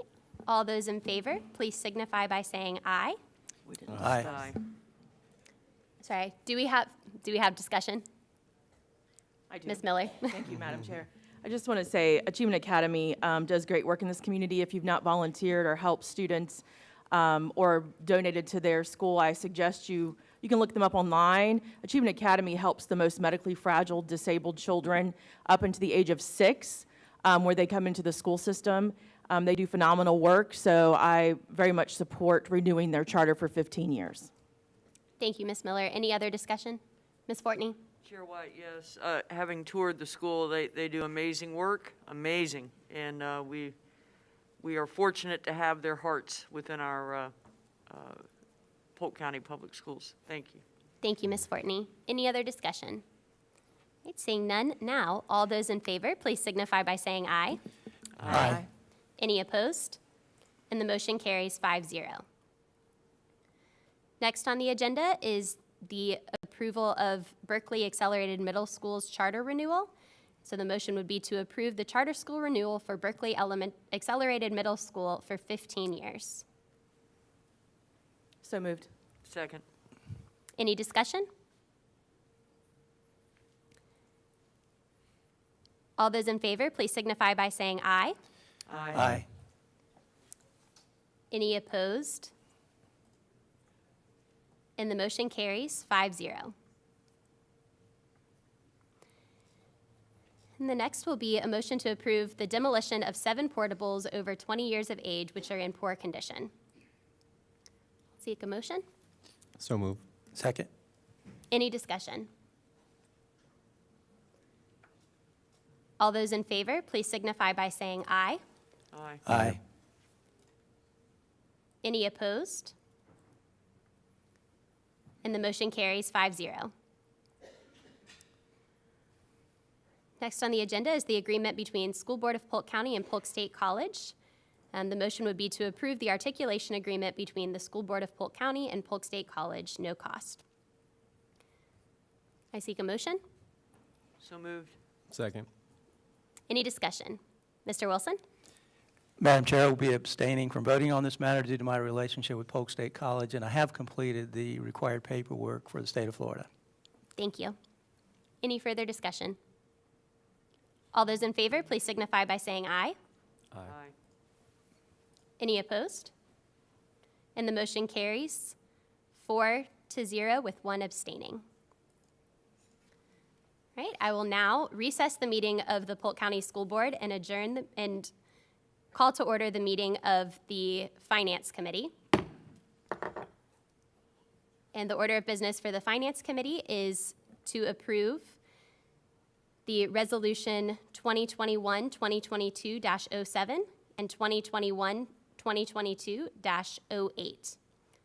This is the Refunding COPS Series 2021A. Yes, and Madam Chair, you'll want to approve Resolution 7 as the Separately. Finance Corporation, then you'll reconvene the To do school board 8 as the meeting to regular. approve Resolution number 8. Yes, ma'am. Okay, so we will just be approving Resolution 2021-2022-07 As a school board. as the As the Finance Corporation. Right. Thank you. So moved. Second. Any discussion? Dr. Allen? Madam Chair, just as a point of clarification on this, I would love to have Ms. Jenkins, if you could come up and maybe speak to that. Just for transparency, I think this is a great thing that we're about to vote on when we think about cost efficiency and saving dollars to, for our general public. Just a brief summary, if possible.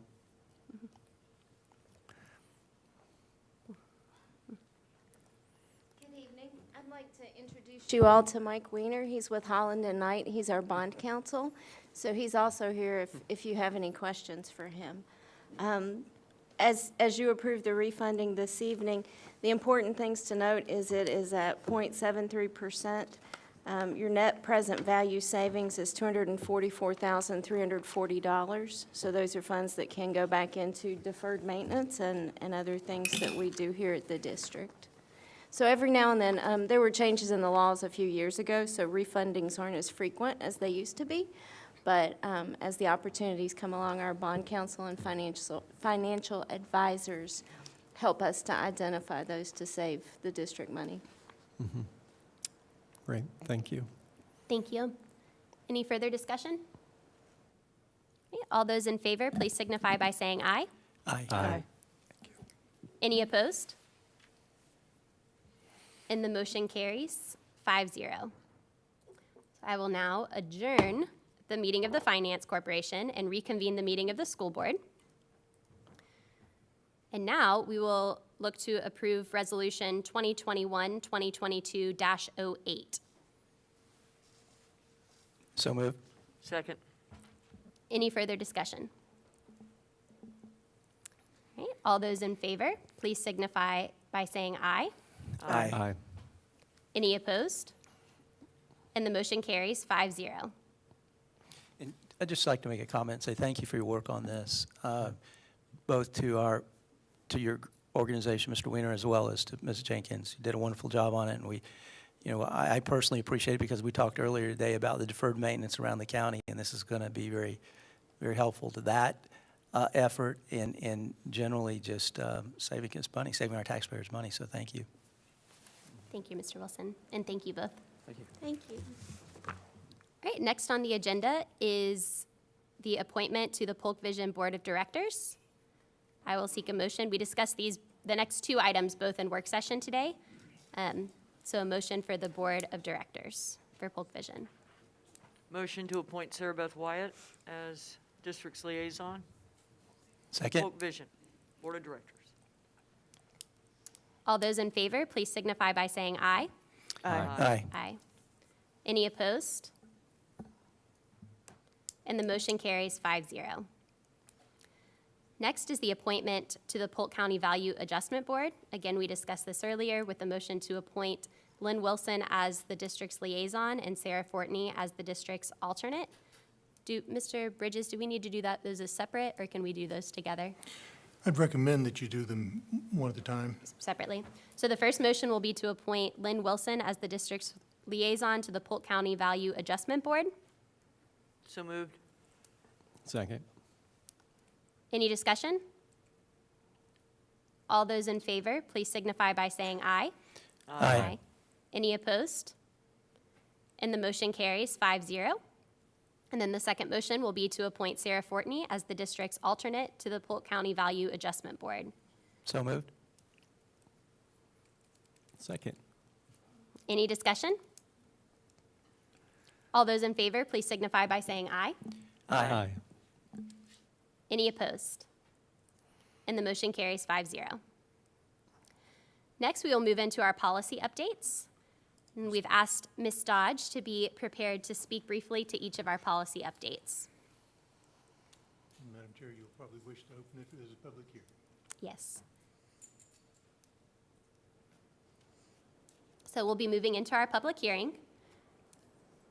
And Ms. Dodge, if you could briefly go over our 4 policy updates, that would be great. Thank you and good evening. Today is a final hearing and you are being asked to vote on 4 policy updates that were brought forward by staff. The first is policy 1430.03, sick leave, in the administrative staff section of your policy manual. This is updated to remove the language capping termination payouts for administrators at 50%, so we're removing that language.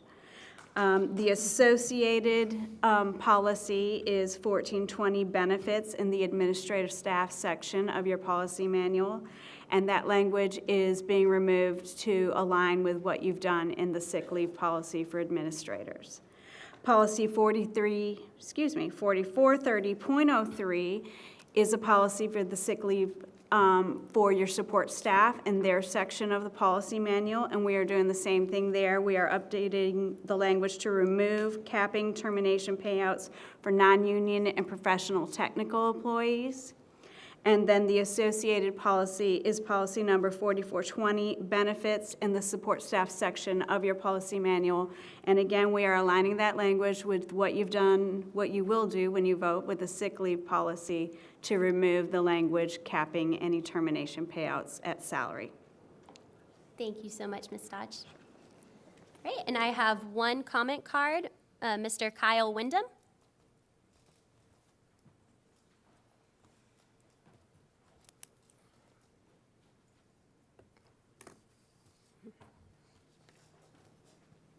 Good evening. Let me put my eyes on so I can see what I'm looking at. Madam Chair, distinguished board members, Mr. Hyde, my name's Kyle Wyndham, and I'm the principal at Frostproof Middle Senior High School, 1000 North Palm Avenue, Frostproof, Florida, 33853, the best school this side of heaven. I also represent the Association of School-Based Administrators, also known as ASBA. ASBA represents 240 school-based administrators in the Polk County School District. On the agenda this evening is the policy update for terminal leave for administrators and professional technical employees for these groups. We have discussed over the last 14 months that we have an equitable terminal leave for all employee groups. So I just want to say thank you that you have listened, and because this will reward all the employee groups with terminal payout. So I'm not discussing just on the school-based administrators that I represent, but the professional technical as well, and all the rest of those employees. As mentioned previously in the work session this morning, this policy will assist us in recruiting and retaining highly qualified administrators, professional technical staff in our district. Thank you, Mr. Hyde, Mr. Pitts, Ms. Jenkins, Ms. Dodge, Ms. Yoakum, to all of those for having this, for passing this and creating an equitable umbrella for all our employees. I'm gonna change the hat. As principal of Frostproof Middle Senior High School, thank you for the allocation for a new roof. You see, our building was built in 1977. In the last several years, we've had a leak to the point where the buckle of the floor tiles in our school. Now, with the delivery of materials coming this week and the work beginning later on this week, we'll have a complete working roof on our campus so our kids don't have to sit next to buckling floor tiles. Finally, thank you for the allocation of funds and approval for our baseball field house. Our baseball team has never had a place to store their equipment and a locker room to dress or prepare for games and practices. We've always had to use a portable or a classroom. Thank you to Ms. Usher and her staff as we have worked over the last 2.5 years to make this happen. With a sizable donation from Ms. Deej Donati. She is the widow of Coach John Donati. Coach Donati was a teacher and a coach in Frostproof back in the early to mid-70s. Ms. Donati heard a lot about Frostproof. Coach Donati made a big impact on Frostproof. Frostproof made a big impact on him. He passed away a couple years ago. She gifted our school with a monetary donation to start this process for this field house. So I just want to say thank you that we had that opportunity. Thank you, Mr. Wyndham. Merry Christmas, Happy New Year. You as well.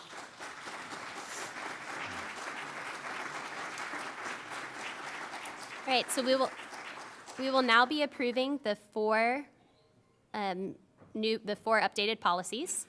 So we'll start with policy 1420, benefits administrative staff. I'll seek a motion. So moved. Second. All those any discussion? All those in favor, please signify by saying aye. Aye. Any opposed? And the motion carries 5-0.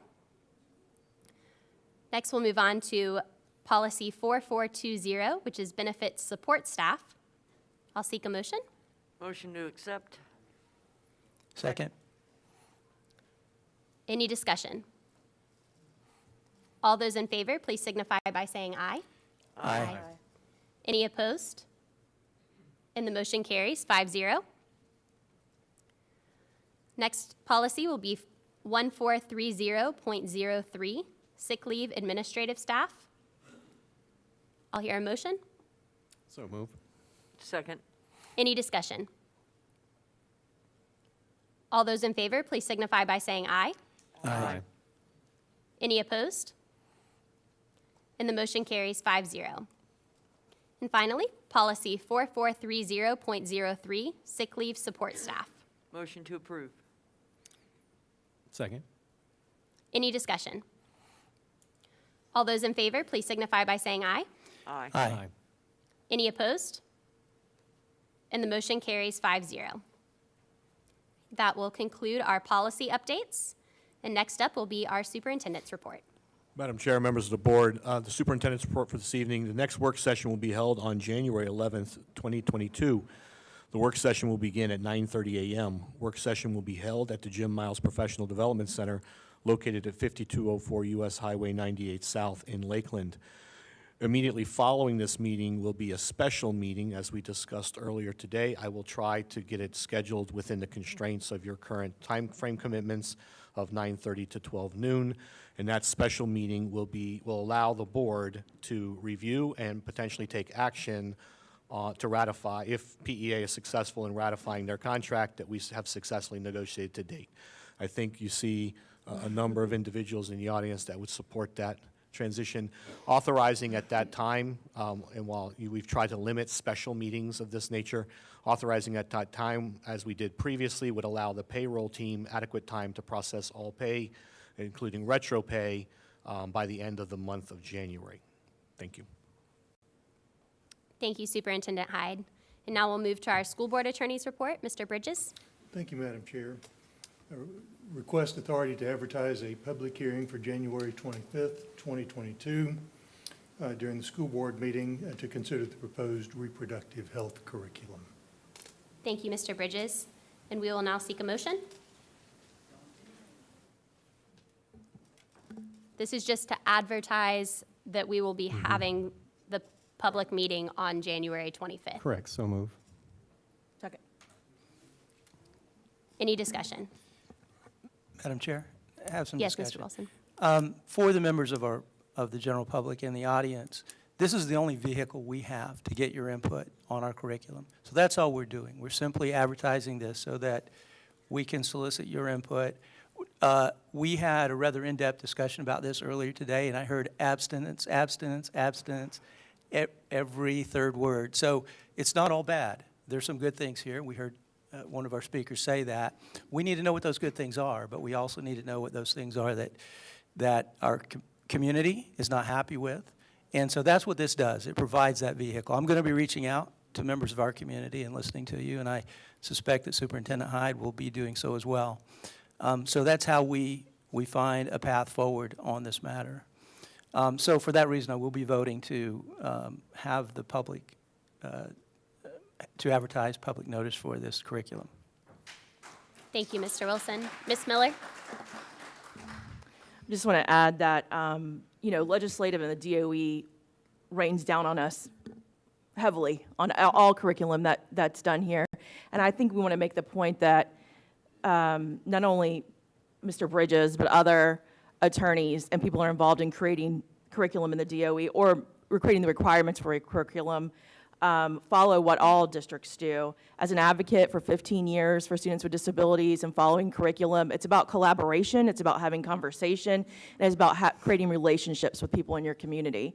So the very few that I've talked to already that have concerns have sat down with me, and we've had those conversations, and I think that's very important no matter what the subject matter is, to really create those relationships. I sat in the audience for 10 years and watched a board that didn't know about students in wheelchairs and feeding tubes and kids with autism, and they weren't malicious people, as none of the people are here. They just did not know, and it took creating relationships with those people to talk about how to meet the needs of that student population. So I would encourage you to reach out if you haven't had conversations with your board members and start creating relationships with them, so no matter what the subject matter is, that you're the go-to person for them to be able to get information from. That works for me in Tallahassee. Wendy Dodge can tell you that having relationships with our delegation, all of our representatives and our senators in the Tallahassee level and the Congress at the federal level has helped us make changes or suggest new ways of doing things. They have to hear from their community, but they do it by creating relationships and collaboration and working on solutions. So I hope that's what we can do here. Thank you. Thank you, Ms. Miller. Ms. Fortney? Yes, I just want everyone to know that having been the teacher where I had to sit in these lessons, there are some hard topics that come out that made my face turn red. And I would readily admit that. I am all about parent input, parent opt-out, because they are your children. And the other part of that, though, is we have some parents that aren't involved. So when we all come to the table, I hope that, and thank you, Mr. Hyde, for doing that. I took copious notes. I even marked down how many concerns you had for each of the sections. Because, the bottom line is we want what's best for kids just like you do. And we have to work together to have that happen. Thank you. Thank you, Ms. Fortney. Dr. Allen? Madam Chair, thank you so much. Yeah, just again, dittoing what's been said. I think Lynn Wilson said it well. We're here to listen, and I think that's been critical. I think the parental rights bill was noted, HB 241. We've definitely been tracking and listening and being up to speed on that. Superintendent Hyde mentioned today that the public links would be accessible probably by the end of the week. So, general public, please share that, have dialogue around it, and bring it back to us and communicate with us. I think what Sarah Fortney said is quite valuable. We have to consider those that don't have the opportunity to have conversations in the home. I know we have some faith-based leaders in the audience, and I value you. I'm glad you're here, and I'm speaking from the experience as a single mom raising me. There's a lot of experiences that we could speak to this as well. My dad leaving when I was 3, so those conversations were not present in my home. So I know that I can speak to that. I'm sure you all have had these experiences around you as well. So again, I value that you're here speaking about this, and it's meant to be a transparent conversation. So we're here, we're listening, and again, so I'm speaking in favor of this to public notice this tonight, and I think that's the process, and that's what we're trying to do. Thank you, Dr. Allen. Sorry. May I add a comment?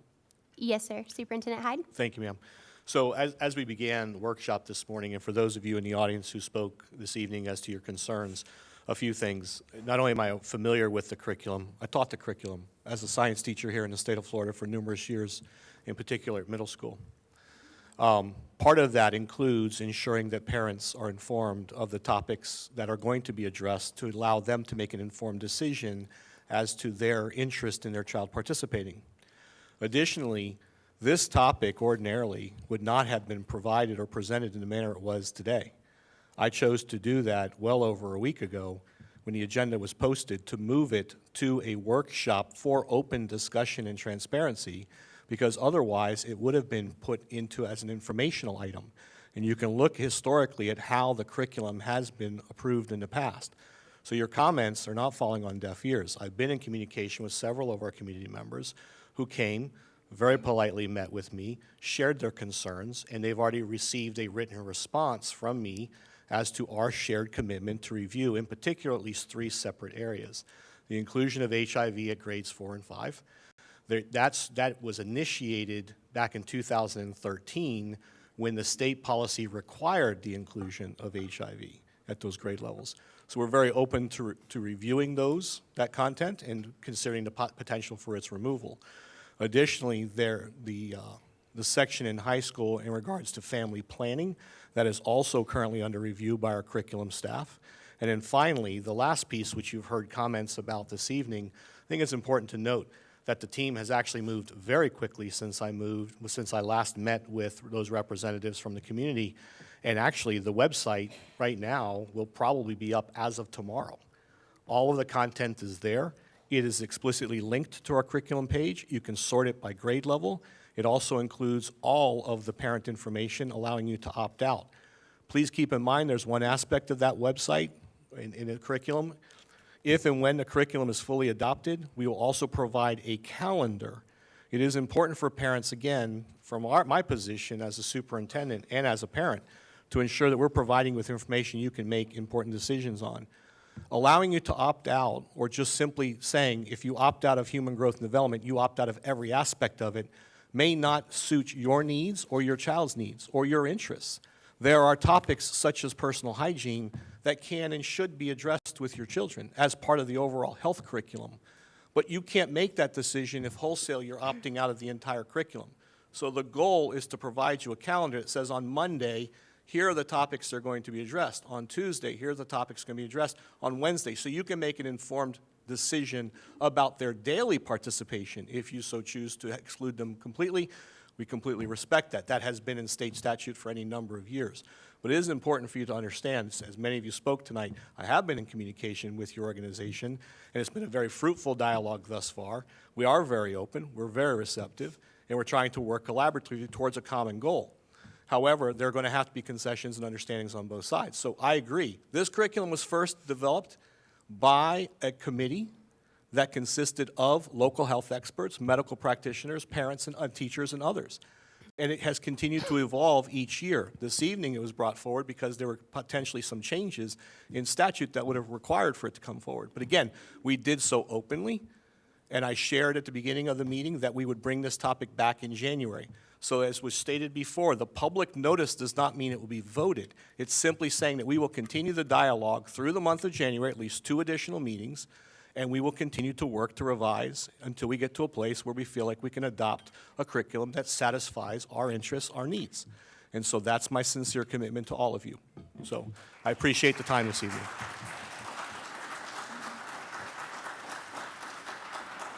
Thank you, Superintendent Hyde. So we have a motion and a second on the floor to approve the authority to advertise the public notice for January 25th, 2022 school board meeting for reproductive health curriculum. All those in favor, please signify by saying aye. Aye. Any opposed? And the motion carries 5-0. Thank you, Madam Chair, and I would like to wish for each of you, and for each of you who have elected to spend your evening with us today, the joy of the season in accordance with the tradition of your families, and I look forward to a hopeful 2022. Thank you, Mr. Bridges. And we have no report by the auditor tonight. And next will be board members' reports from Dr. Allen, District 1. Okay, I had several comments, but I'm going to keep them short. I actually just want to read a brief email that I received. And if you notice, my fellow board members, they have like these little pieces of artwork and so forth out there to display. So I was going to put that there for a moment. And actually read this that I received actually from Assistant Principal Alonzo Thompson at Southwest Middle School. I would like to send the most deserved shout out ever to Mrs. Jessica Jorgensen. On Friday, December 10th, 2021, there was a medical emergency on our campus that, by my opinion, was life or death. Mrs. Jorgensen, our school nurse, displayed the true value of her training as she jumped into action to save a life. Her composure and leadership was integral in directing others who assisted her during this medical crisis. Her actions and efforts were heroic and commendable. So thank you to everyone who assisted during this crisis, and a special thank you to Nurse Jorgensen. You literally are a lifesaver. So that's why I have my lifesavers in front of me tonight. If you want one, I'll share them after the meeting. Merry Christmas to all, and to all a good night. Thank you, Dr. Allen. Ms. Fortney? Well, I learned at FSBA conference that people don't care where I've been. So I'm going to move on. Thank you. Thank you for the donations to Polk County Public Schools from our community. Oh, my goodness. Page after page after page. We so appreciate your involvement. Of course, well wishes to all our retirees. A special shout out to Maddie and Richard. They know who they are. They spent many, many years making this district a better place. A big shout out to Dr. Barrios and the IT department for the successful Kitty Christmas. If you did not get a chance, you talking about lighting up kids' lives, they did it. Working with our Head Start program. If you look at the instructional and non-instructional resignations, I just want everybody to be mindful that we are bleeding staff, and a lot of times things are not running like we are accustomed to because we are all hands on deck trying to do what is best for our students. I just need you to be aware. Between retirement and resignations, you know, it's just amazing. Speaking of staff, I want to thank all our hardworking staff and all the school visits for everything you do. I want you to enjoy your family. Yes, family. The next couple of weeks, recharge because we need you to continue to make pre-K through 12 public schools just do it better. That's it. Merry Christmas. Thank you, Ms. Fortney. And Mr. Wilson? No report this evening. Thank you, Madam Chair. Thank you, Mr. Wilson. And Ms. Miller? Thank you, Madam Chair. I want to mention real quick what the art is up here. There was a Winter Fest in Auburndale of lots of students across Polk County. This happens to be, and the one that Ms. Wyatt has, from an artist at Lake Gibson High School named Shahid Issa. I hope I have her name right. If you have not been in our schools, I urge you to volunteer and see what kind of talent we have. We have some kids that just will blow you away. I'm not an artist. I just learned to appreciate other people's art, and the kids really showed that out at Winterfest. So Sherry Ross and the staff of Auburndale that made that happen, I appreciate that. And speaking of Auburndale, because that entire city is my district, I want to just make mention of someone that we celebrated there, Doretha Taylor Bogert. Her dad worked in the city for a long time, but in 108 years of the city of Auburndale, Miss Taylor Bogert will be your first female mayor. And I know that her dad, who's no longer with her, and you know her family are very much joyous in that, and she does a lot of work in that city. The Tassel Open House. Tassel is a program, you know, we talk about parent engagement. We have a lot of parents not engaged. We have a lot of parents missing. We have students in foster homes. We have students in group homes. We have students living with relatives on their couches. And so the Tassel program is a program that steps in to help with Christmas presents. They help with shoes, and they help with clothing. It's located in Winter Haven, so you can look it up. It's on our district website. If you want to help or volunteer there, it works just by volunteers. It's another great opportunity. Our social workers work there, but the volunteers really make things happen, and there's lots of opportunity to help out families and even our staff with supplies and things that they host there. I stopped in at Weber College to see the growth that's happening at Weber. I'd never been there before. They're adding nursing and things to bring more opportunities to people in Polk County. So I appreciate what Weber's doing and the opportunities they're going to bring our students.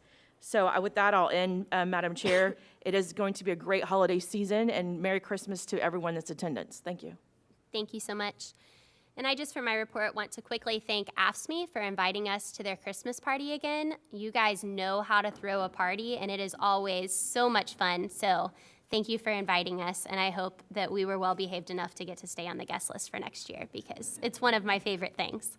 I had Tassel on my list to talk about, but I think Ms. Miller has done it justice. But I know Shannon was here earlier, but if you have not been out there to see all that they're doing, they literally grew out of a filing cabinet from a social worker that was trying to help her kiddos, and it is half a warehouse now. I know we're trying to get them more space, right, Superintendent Hyde? But it really is an incredible program, so please email Shannon Glipsy to go schedule a tour to see how you can get involved. And then finally, I just want to say a huge thank you to everyone who helped in the Westwood Gymnasium ribbon cutting.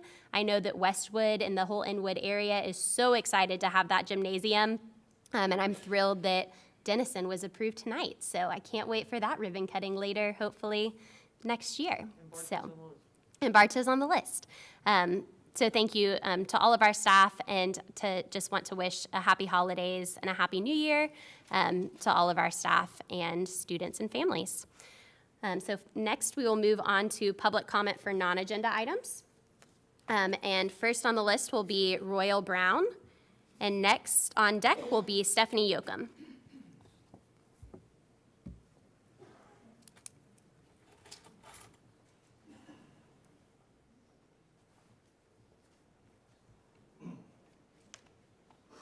Good evening. My name is Royal Brown III. I live in the county.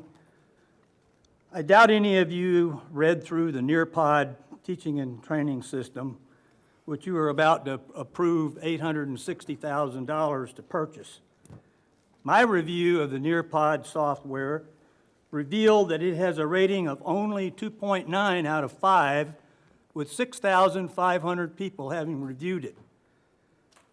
Furthermore, it also has at least 2 apps that teach critical race theory. One of them is Teaching Tolerance, and the other one is iCivics. Teaching Tolerance has been changed, by the way, to Learning for Justice. According to their website, the Teaching Tolerance curriculum used in Nearpod is a product of the far-left Southern Poverty Law Center, which has changed the curriculum's name, as I said, to Learning for Justice. A quote from this program states, "In this moment, with ongoing racial injustice and blatant white supremacy on display, we're digging in our heels even more to work for justice and support for our democracy." Last time I checked, the United States is a constitutional republic, not a democracy. And the difference is the rule of law versus the rule of the mob. To quote the National Review, the iCivics curriculum, which is also embedded in Nearpod, is cloaking progressive political activism and critical race theory under the soothing and popular heading of civics. A bill, SB 146, on such action civics was actually vetoed by Governor DeSantis during the 2021 legislative session at the urging of the Florida Citizens Alliance, Winter Haven 912, and other groups. The executive director of iCivics, Louise Dube, stated that iCivics is committed to pointing out institutional systemic racism and teaching about our institutions. And her coalition has held that Illinois' use of iCivics is the model for the nation. As you know, the governor and the Department of Education of Florida have banned the teaching of CRT in Florida public schools, which reflects on your oversight responsibilities in regard to approving the Nearpod software program for use in the Polk County School District. You've been elected to protect our children, including not exposing them to hatred for their country and themselves based on false charges of systemic racism, oppression, and no ultimate truths. However, your planned use of Nearpod for its use in teaching and learning in Polk County School District would be violations of the governor and the state Department of Education on critical race theory. Therefore, this software cannot be approved as it stands because of these violations. Thank you.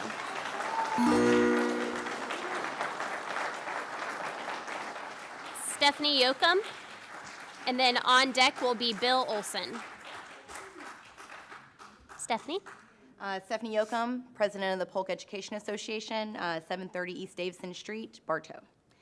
As the 7,000 teachers are in the midst of ratifying the tentative agreement put to them from our bargaining team and yours, I bring a message of hope tonight.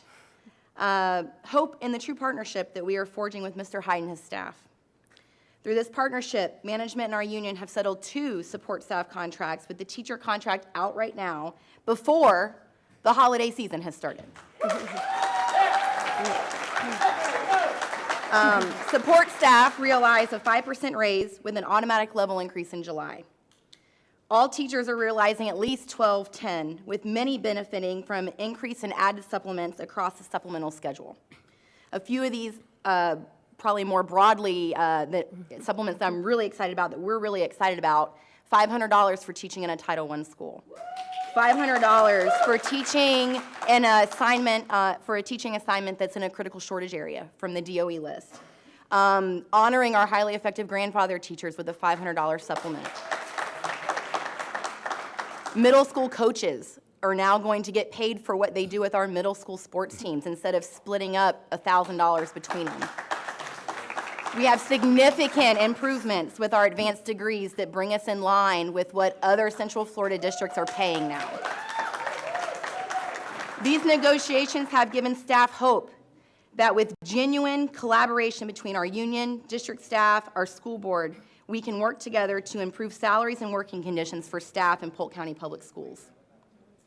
Ultimately, this gives us hope for the future. When our district and our board and our union commit to and work with as partners in a true partnership in bargaining, in legislative policy, in teaching and learning and more, not only do staff benefit, but so does our community at large and the students we're charged to educate every day.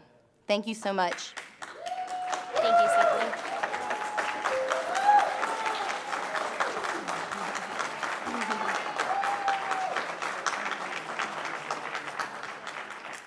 Thank you. Bill Olson. And then on deck is going to be Huey Chumney.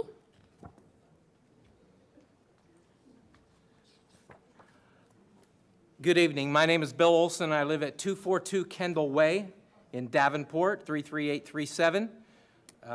I am Bill Olson for Congress 2022. So good evening. I'm Bill Olson. Full disclosure, I'm a candidate seeking to become your representative here in Florida's 9th Congressional District in 2022. I am also, not coincidentally, a substitute teacher here in Polk County Public Schools. As a person who spends nearly, every one day a week in front of a classroom here in Polk County, let me first say there's a lot right going on here in the county. I have the utmost respect, yes, for those that administrate and teach in our schools. Now, that being said, I'm quite disappointed that it appears the school district diversity program does not appear to meet the standards set forth by the Florida State School Board. It's plain to see for anyone that takes a look that the district's equity and diversion program is rooted in critical race theory. One needs to go no further than the district website in order to see this disturbing fact. Links from the district website go directly to the National Association of School Psychologists, which is clearly based on CRT. Here's a small sample. Quote, for many members of the majority culture, i.e. those who identify as white in the United States, being made aware of one's classification as linked to privilege is likely not a common or welcomed experience. Indeed, many people have never been asked or required to reflect on their own privileged status. Now, for example, white Americans may attack the concepts of progress toward equality or being colorblind as mitigating privilege. As a result, many white Americans neither may not be aware or may avoid considering how simply being white confers special status on experiences potentially to the detriment of others. Now, I'm wondering, is this the philosophy being espoused by our district psychologists and their staffs? This is not the time nor the place in order to debate CRT. Quite frankly, that debate has already been addressed, and Governor DeSantis and the Florida State School Board have spoken. CRT is not to be taught in our schools. It's my position and the position of a great many others that there is no such thing as white privilege. White privilege is a construct of using pseudo-Marxist concepts in order to divide and not bring us together. Our Constitution of the United States clearly sets forth that we are endowed by our Creator with certain inalienable rights, which among these are life, liberty, and the pursuit of happiness. This is the standard in which we should aspire. Thank you, Mr. Olson. Thank you. All right, next will be Huey Chumney. And on deck will be Will Wood.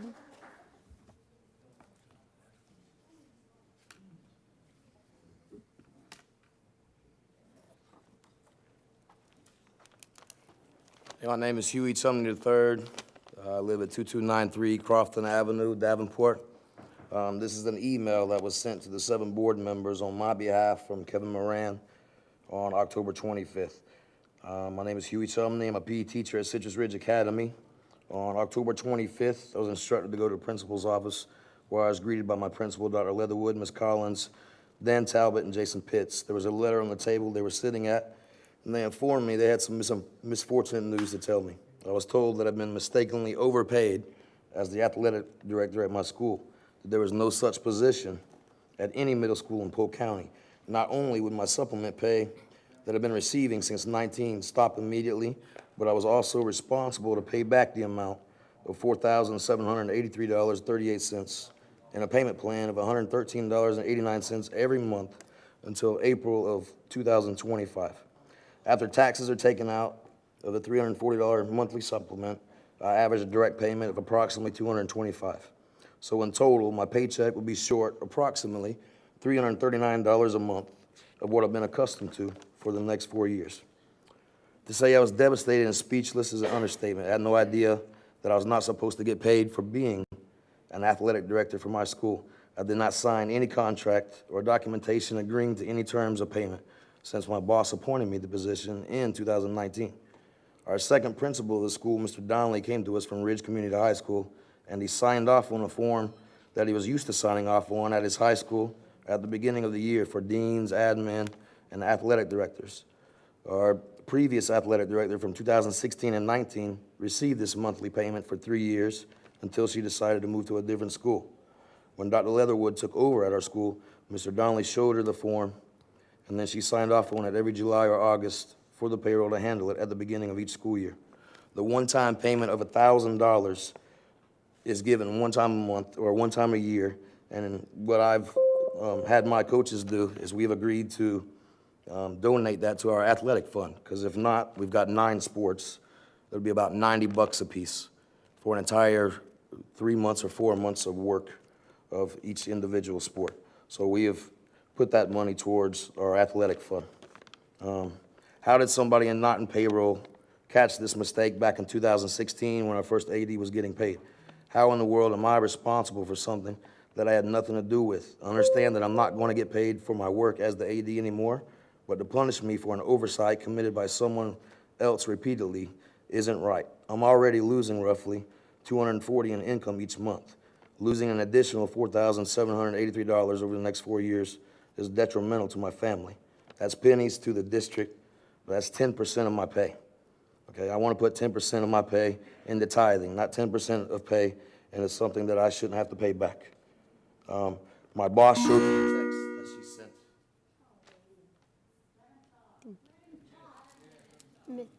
sent. Mr. Hyde, do you have staff that you would like to have him speak with? He has. We've addressed the issue with Mr. Pitts and others. There has never been a middle school stipend, and he is partially correct. It is an error that should have been caught by payroll and precluded from even taking place. However, the team has indicated to me that they are incredibly flexible. If we were to underpay an employee, there is language within the contract that stipulates the time frame in which we must make the employee fully whole.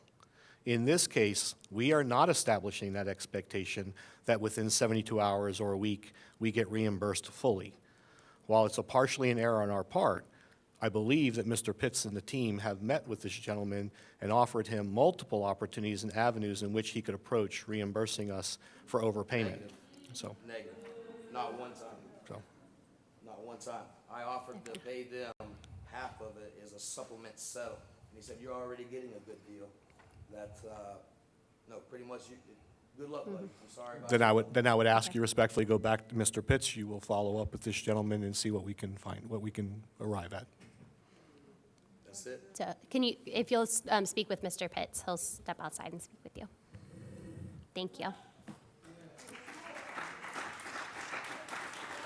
Next is Will Wood. Will Wood.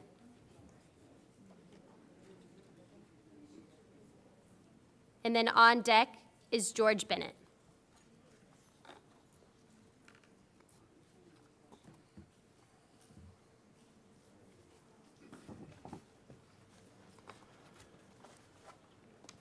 Thanks, you guys, for Will Wood from Frostproof again. Tonight, I want to thank my teachers growing up for telling me about people like Paul Revere and our founding fathers for the freedoms that we have in this country. And I joined the Air Force. I've got a background in pharmacy because I felt like I wanted to give something back to my country. Today, unfortunately, we are being, a lot of people don't understand.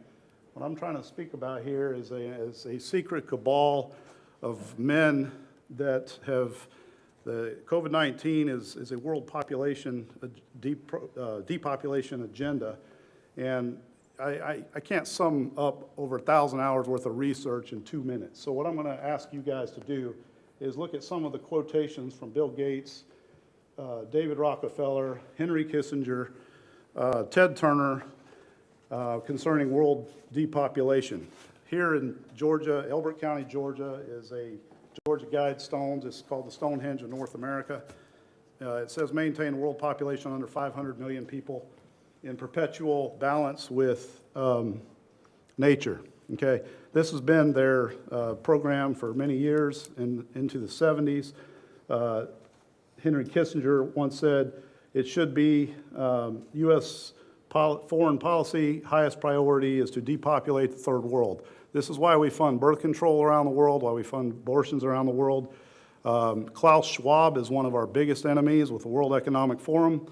Many of our world leaders, especially in the former UK-dominated countries like UK, Australia, Ireland, Scotland, et cetera, are going by his playbook, including Joe Biden. This transcends politics. It's COVID-19, the Great Reset. You can buy this book on Amazon.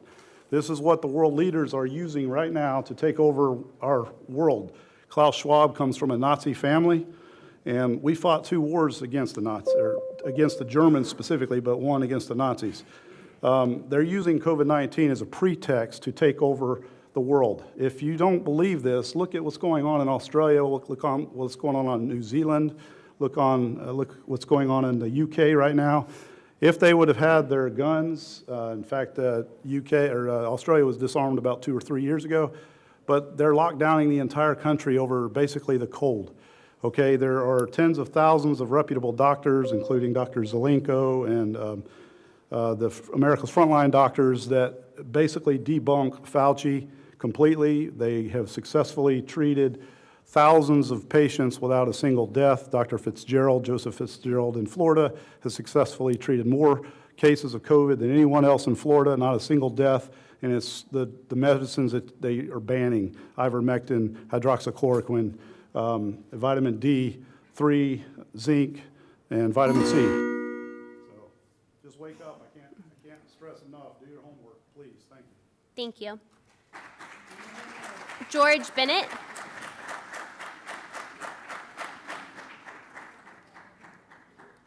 George Bennett, and on deck is Scott Young.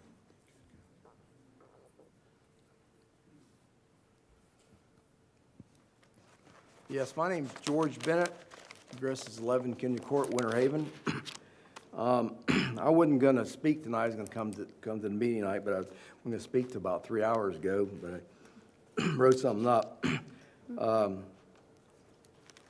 I'm here to tell you about the incident that happened at, it came out on the news lately, about substitute teacher at Lakeland High School. She's being charged with sexual battery on a student. And my question is to the board, why are you not doing a better job of vetting substitutes?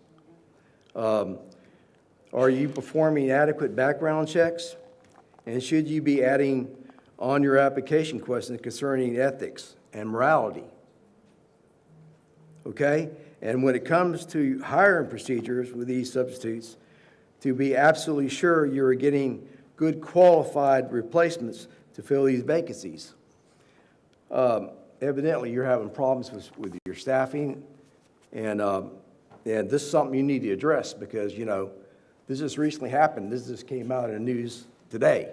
So I think you need to do a better job in hiring substitutes. You know, because this is, if you check your news, you'll find this was in the news today. That's all I have to say. Thank you, sir.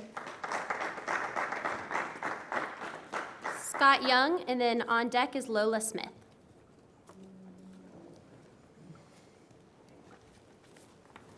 Hello, everybody. I'm a native here at Polk County, born in Bartow, raised in Alturas. I now live at 5069 Sweetleaf Court here in Bartow.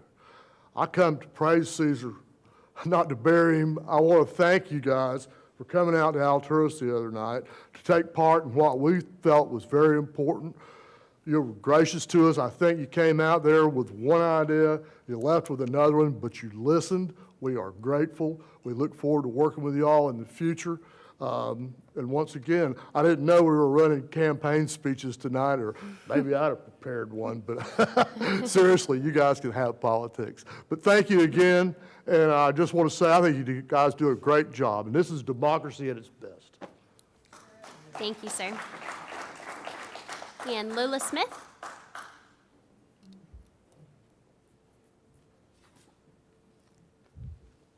My name's Lola Smith. I'm 10 years old. I'm from Boswell Elementary. Can't hear.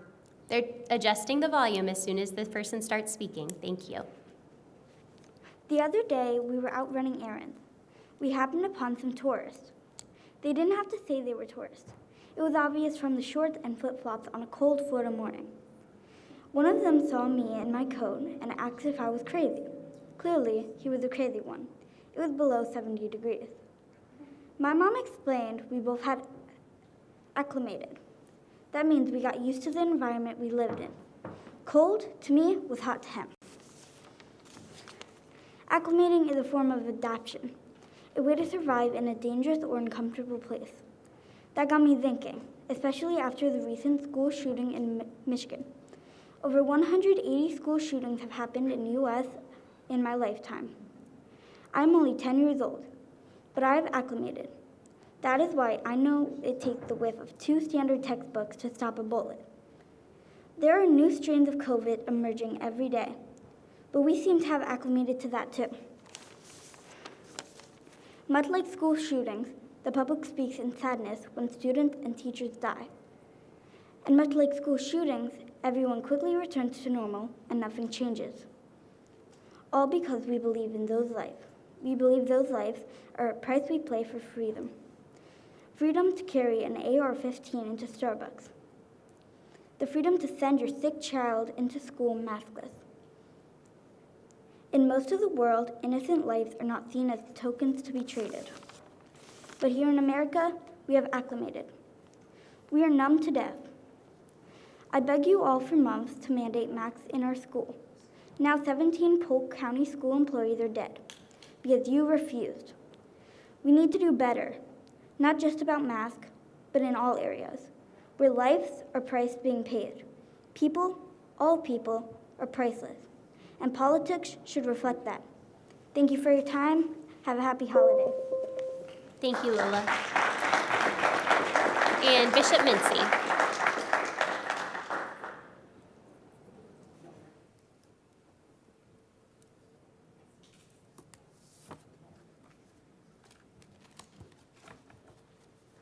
Kind Father, in Jesus' name, we thank you tonight for this privilege and opportunity you've given unto us today to be gathered together in this room. We thank you, O God, for this board.